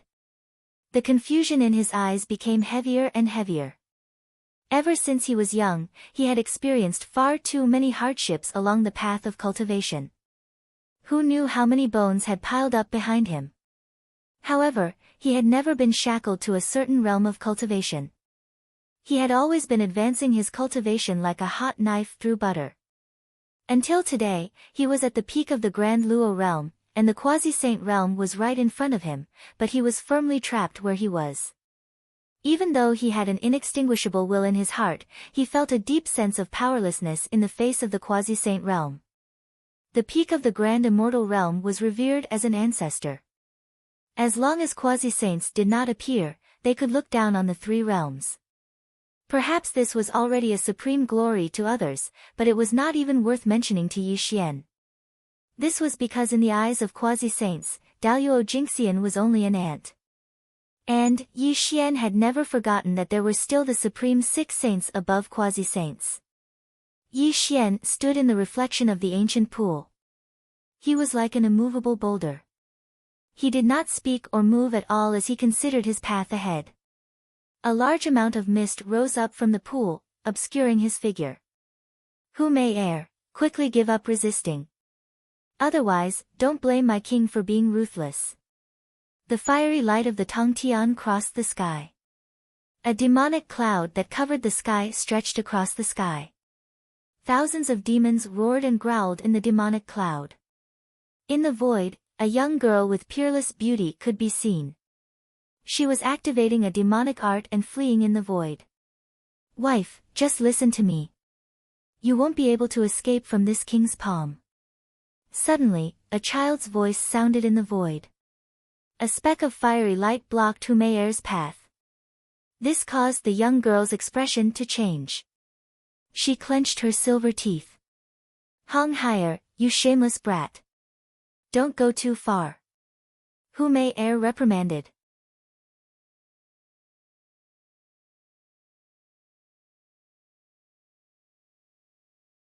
Chapter 607. Tisk, it's your honor that I'm interested in a vixen like you.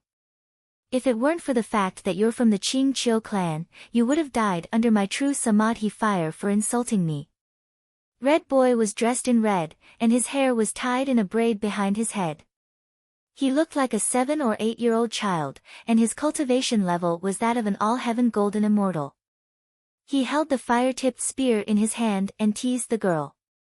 TSK, you little brat, you're not even fully grown yet. I'm not going to be your wife. Humayer scolded him, looking at Red Boy angrily. Stupid girl, I dare you to say that again. Being called a little brat by the girl seemed to have provoked Red Boy. His childish face turned cold, and he looked at the girl with a murderous look. Red Boy. The son of the great sage who pacifies Heaven Bull Demon King and Princess Iron Fan. In the past, he had followed Guanyin of the South Sea. However, after the journey to the west, the Bull Demon King and Princess Iron Fan missed their son, and so Red Boy returned to them. Of course, Guanyin of the South Sea allowed Red Boy to return to them because of the Divine Fighting Buddha. After all, the Bull Demon King and the Divine Fighting Buddha were sworn brothers. The Bull Demon King and his wife lived in the Mountain of Flames, and because of their relationship with the Divine Fighting Buddha, they were quite famous in the Aparagodania continent. Ordinary people would not provoke them. Red Boy was their son, and he was extremely naughty. His true Samadhi fire was terrifying, and his cultivation level was that of an all-heaven golden immortal, so no one dared to provoke him. As the saying goes, it's good to lean against a big tree. After a long time, because of the Divine Fighting Buddha, the Bull Demon King and his wife became Daluo Jingxian. This made Red Boy even more arrogant, and he caused a lot of trouble in the Aparagodania continent. The Bull Demon King and his wife were Daluo Jingxian, and they also had a relationship with the Divine Fighting Buddha. This made the Buddhas and Bodhisattvas turn a blind eye. As long as Red Boy did not do anything too outrageous, they would let him do as he pleased. This made Red Boy lawless. Half a year ago, Red Boy had nothing to do, so he gathered all the demons and held a banquet. During the banquet, he took a liking to Humayer, a fox girl from the Qing Chiu tribe, and wanted her as his concubine. Who knew that this Humayer's temperament was arrogant, so how could she be with a brat like Red Boy? Naturally, she tactfully rejected him, and Red Boy was instantly enraged. After the banquet ended, he forced Humayer to marry him, which led to the current scene. Although Red Boy looked like a young boy, he had lived for a very long time. It was just that he cultivated the 3 true flames, and his body was fixed in the shape of a boy. This was also a huge taboo in Red Boy's heart. Now that Humayer called him a young boy, it angered Red Boy. Moreover, he was used to doing whatever he wanted in the Aparagodania continent. He was extremely arrogant and domineering. How could he tolerate the mockery of a little demon like Humayer? Damn girl, it's your fortune that I took a liking to you. If you don't marry me, I'll burn you alive today. Rumble. The 3 true flames could burn the void. This was Red Boy's gifted superpower. When the 3 true flames rose from his body, the power of an all-heaven golden immortal suppressed Humayer. Humayer was only at the golden immortal stage. She was no match for Red Boy, an all-heaven golden immortal. When she saw Red Boy's rage, her little face turned pale and despair appeared in her eyes. Red Boy, I'm a fox of the Green Hill Fox clan. If you force me to marry you today, my clan will definitely go to the Mountain of Flames to seek justice from the Bull Demon King when they find out. Hu Mei Er warned in a trembling voice. Humph. Red Boy snorted coldly when he heard Hu Mei Er's words. He said disdainfully, my father, that old thing, won't meddle in other people's business. I don't believe that a mere fox girl can make the Green Hill Fox clan go to the Mountain of Flames to seek justice from me. Red Boy sneered and walked toward Hu Mei Er with the fire-tipped spear in his hand. His originally innocent face looked a little ferocious at this moment, and he looked exactly like an unreasonable and domineering brat. Don't come any closer. Hu Mei Er's little face was pale as she reprimanded him in a trembling voice. She immediately performed an immortal art and rode an auspicious cloud to escape into the forest below. Damned girl, let's see where you can run to. Red Boy sneered again and again. With the fire-tipped spear in his hand, he called out to his subordinates and unhurriedly chased after the girl like a cat toying with a mouse. Little Swallow Mountain was not big, nor was it some immortal's paradise. It was just a very ordinary mountain range. In the Aparagodania continent, even demons disdain to occupy this kind of place. After all, this mountain was too ordinary and did not have any spiritual chi for humans to absorb. Therefore, other than a few birds and beasts that had yet to develop intelligence, there was no sign of any humans at all. Hu Mei Er fled in a panic through the forest, using various immortal arts from time to time. Sometimes she transformed into her true form of a green fox, and sometimes she used a camouflage technique to transform into a small tree. However, in Red Boy's eyes, her insignificant tricks were nothing more than showing off her slight skill in front of an expert. Run, run. I'd like to see where you can run to. Red Boy chased after the girl unhurriedly like a cat toying with a mouse. His eyes flashed with a playful glint from time to time. Coupled with the low growls and sinister laughter of the many demons behind him, it added to Hu Mei Er's great fear. Damn it! Hu Mei Er's little face was deathly pale. Her lips were tightly clenched. She directly transformed into a green light and fled out of the forest, standing in a nameless valley. There's someone. Suddenly, Hu Mei Er cried out in surprise, because when she arrived at this valley, she saw a figure standing by the side of the pool. However, the dense water vapor covered this figure, so she couldn't clearly see whether the person in front of her was a man or a woman. However, Hu Mei Er was from the Green Hill Fox clan. She was born with extraordinary intelligence. Although she did not know who the person in front of her was, to appear in this kind of deep mountain forest, the person in front of her was undoubtedly an immortal cultivator. Hu Mei Er's eyes turned, and a hint of joy quietly flashed past. No matter what the person's cultivation was, as long as he could buy her some time to block Red Boy, she could completely take advantage of the air raid to escape this place. Fellow Daoist, save me. Clouds formed under Hu Mei Er's feet. When she stepped out, she was already standing beside the pool of water. At this moment, Yi Xian's appearance was reflected in her eyes. What a handsome and charming young man. When Hu Mei Er saw Yi Xian's appearance, she was slightly startled. A hint of reluctance flashed past her eyes. However, when she turned around and saw Red Boy walking towards this pool of water, the reluctance in her eyes dissipated. There's an evil person who wants to force me to marry him. Big brother, please save my life. Hu Mei Er was delicate and pitiful. Her eyes were misty, and she was pleading with Yi Xian with a sorrowful face.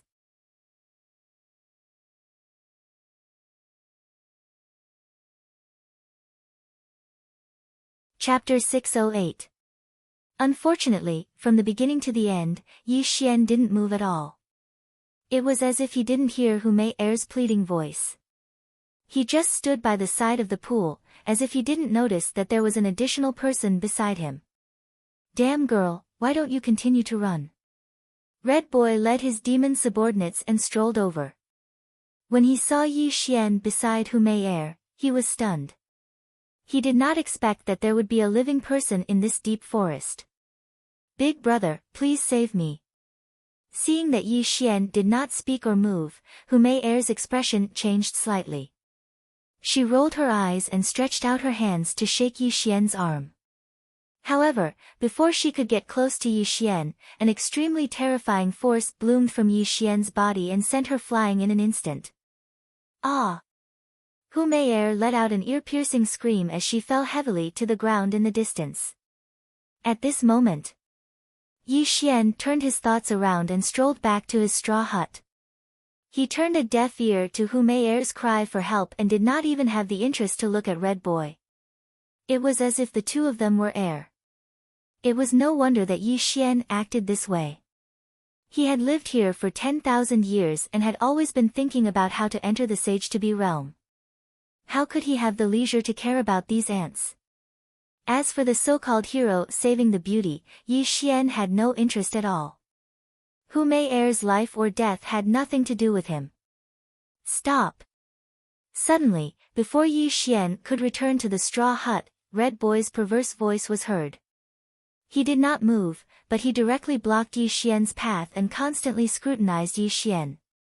"You have such a strong cultivation base. Why don't you have a match with me?" Red Boy was eccentric by nature and loved to fight with others. When he found that he couldn't see through Yi Xian's cultivation, his curiosity was piqued and he wanted to test Yi Xian's cultivation.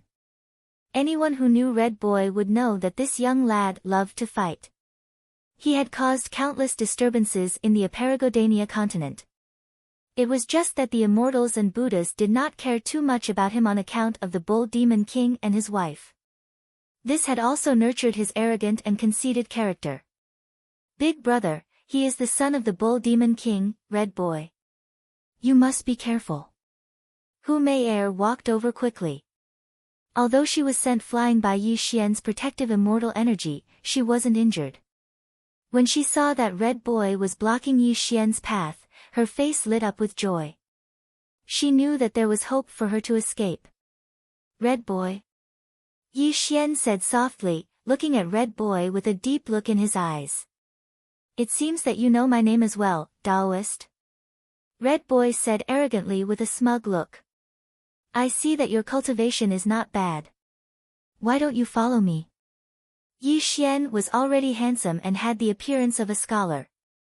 Red Boy was surrounded by demons and ghosts.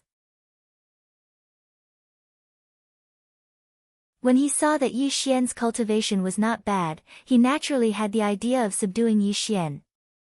"Hey Taoist, why aren't you greeting my king?" A little demon growled in a low voice, looking like a fox borrowing the majesty of a tiger to bully others. Noisy. Bang! Suddenly, there was a loud bang and an extremely terrifying scene appeared.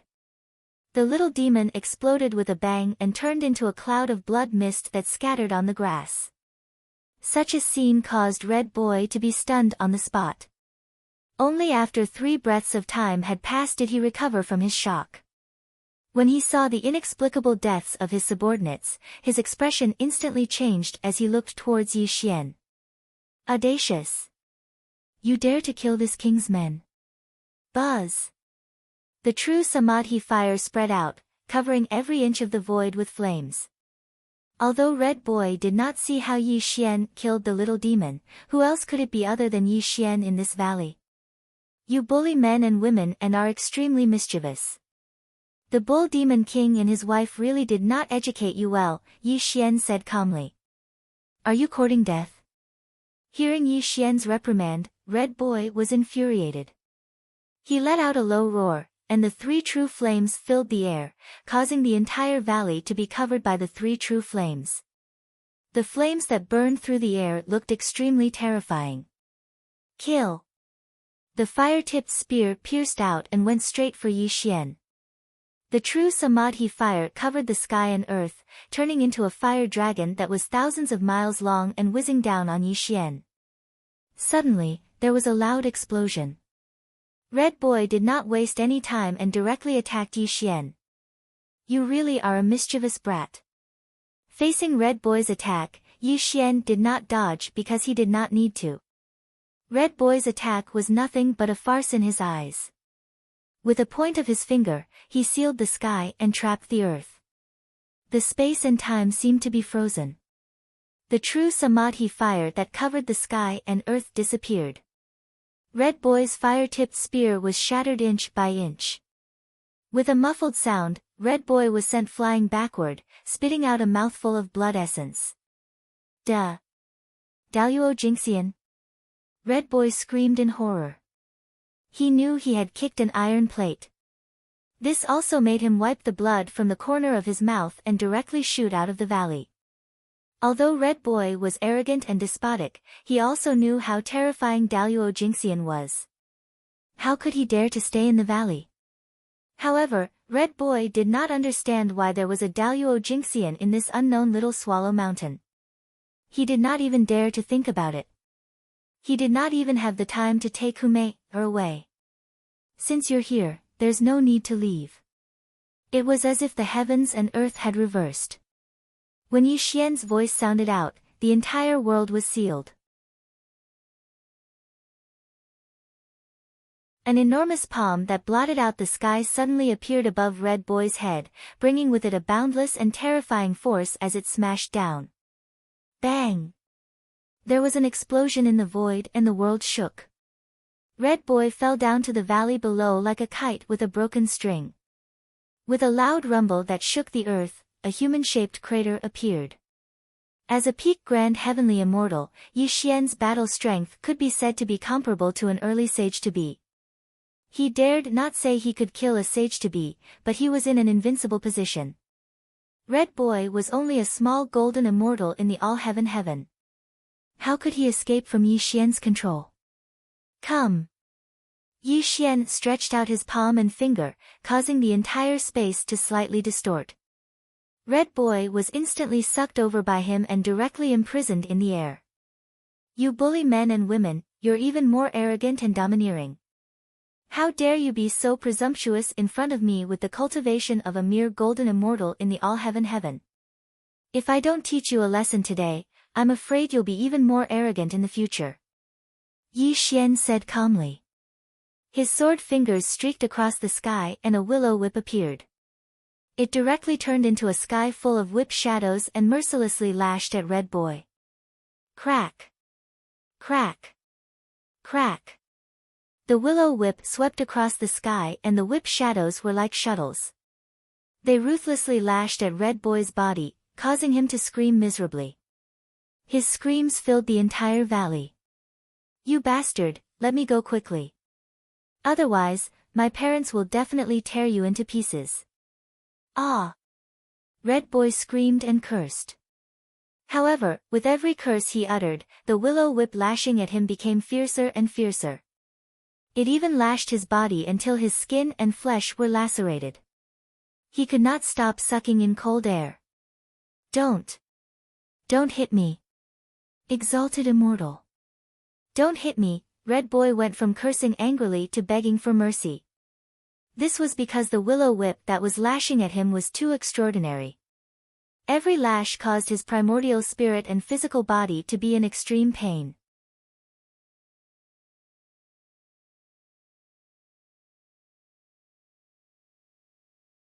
Chapter 609. Exalted. Exalted Immortal. Stop hitting him. You'll kill him. Hu Mei-er's face was pale as she begged Yi Xian. Red Boy was in too much of a sorry state at the moment. The whip marks were all over his body and large amounts of blood had dyed his body red. He kept screaming in pain. Exalted Immortal. I was wrong. I was really wrong. Red Boy cried bitterly because the willow whip was too fierce. The pain that went deep into his bones was simply unbearable. This made him beg Yi Xian bitterly. Wrong? Yi Xian smiled. The willow whip stopped in the air and did not fall again. This gave Red Boy a chance to catch his breath. However, the hatred in his eyes was extremely strong. Clearly, under Yi Xian's vicious beating, he wanted nothing more than to eat Yi Xian's flesh and drink Yi Xian's blood. I've been cultivating here for 10,000 years. The two of you just had to disturb me at this time. If you don't give me an explanation, you can forget about leaving today. Yi Xian spoke softly and looked calmly at the two. As for the little demons who came with Red Boy, they were all trembling in fear as they looked at Yi Xian. They did not even dare to breathe loudly. Hearing Yi Xian's words, Hu Mei-er's expression changed slightly. Then, she forced a smile and said, "Exalted Immortal is wise. I was originally a little demon of the Green Hill Fox clan.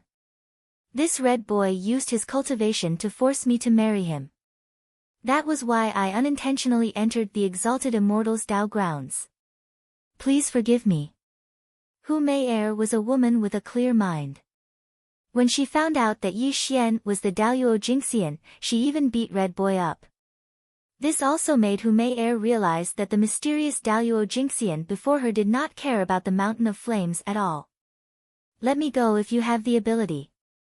When I tell my parents about what happened today, the entire Mountain of Flames will definitely seek justice for me." Red Boy did not learn from his beatings. When the pain in his body faded away, his perverse and ruthless nature reappeared. He looked at Yi Xian with a ferocious expression.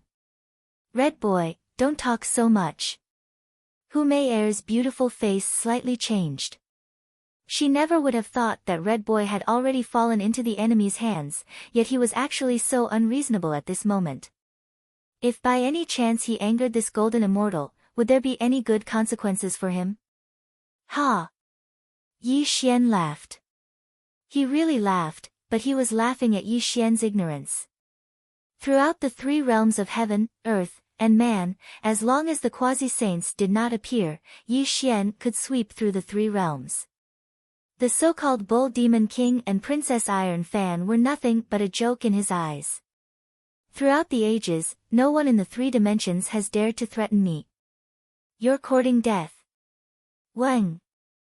A speck of immortal light appeared on Yi Xian's fingertip.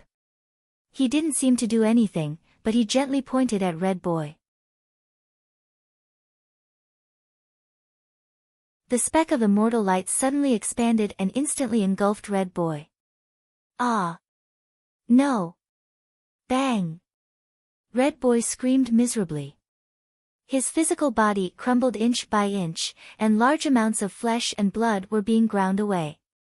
He let out an extremely miserable cry. In less than 3 breaths of time, Red Boy was covered in a cloud of blood mist, and his body disappeared into the void. Yi Xian killed Red Boy calmly. From the beginning to the end, there was not the slightest ripple. It was as if he had just done something very casual. Silence. Silence. A deathly silence. When Red Boy died tragically on the spot, Hu Mei-er was completely dumbfounded. She couldn't believe what she had just seen. She even rubbed her eyes, suspecting that she had fallen into a dream. Ah! An ear-piercing scream came from Hu Mei-er's mouth. Her little face was pale and bloodless, and her whole body went limp on the ground. She pointed at Yi Xian with trembling fingers, and her eyes were filled with extreme horror. You're crazy, he's the Bull Demon King's son, you.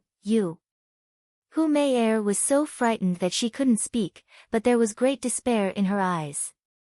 One must know that the Bull Demon King and Princess Iron Fan only had one son, and now he had died tragically in this nameless valley. If the Bull Demon King and his wife knew about Red Boy's death, they would not let this Daoyuo Jingxian go. And this was all because of her. She was afraid that she would be in danger of death. The king is dead, the king is dead. Many of the lesser demons screamed in terror and scattered out of the valley like birds. However, before they could leave the valley, the world began to distort slightly. The lesser demons were all reduced to a bloody mist, drifting away with the wind. Since you're from the Green Hill Fox tribe, I won't kill you today. You can go. Yi Xian was indifferent to Hu Mei-er's terrified look. He strolled back to the straw hut, as if killing Red Boy was nothing to him. You're crazy, the bull demon king won't let you go. Hu Mei Er trembled and screamed. She looked at Yi Xian with trembling eyes. She couldn't imagine that even if this person was the Daluo Jingxian, where did he get the guts to kill Red Boy? Unfortunately, Hu Mei Er didn't know that to Yi Xian, it didn't matter if he killed Red Boy, because no one in the three realms dared to threaten him.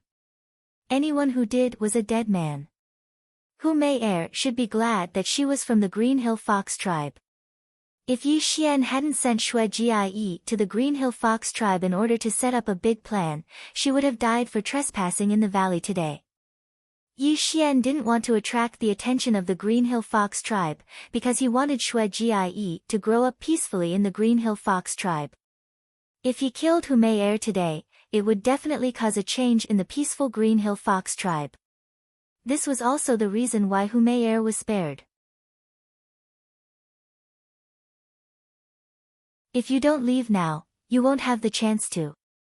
When Yi Xian's voice rang in Hu Mei Er's ears, she suddenly came to her senses.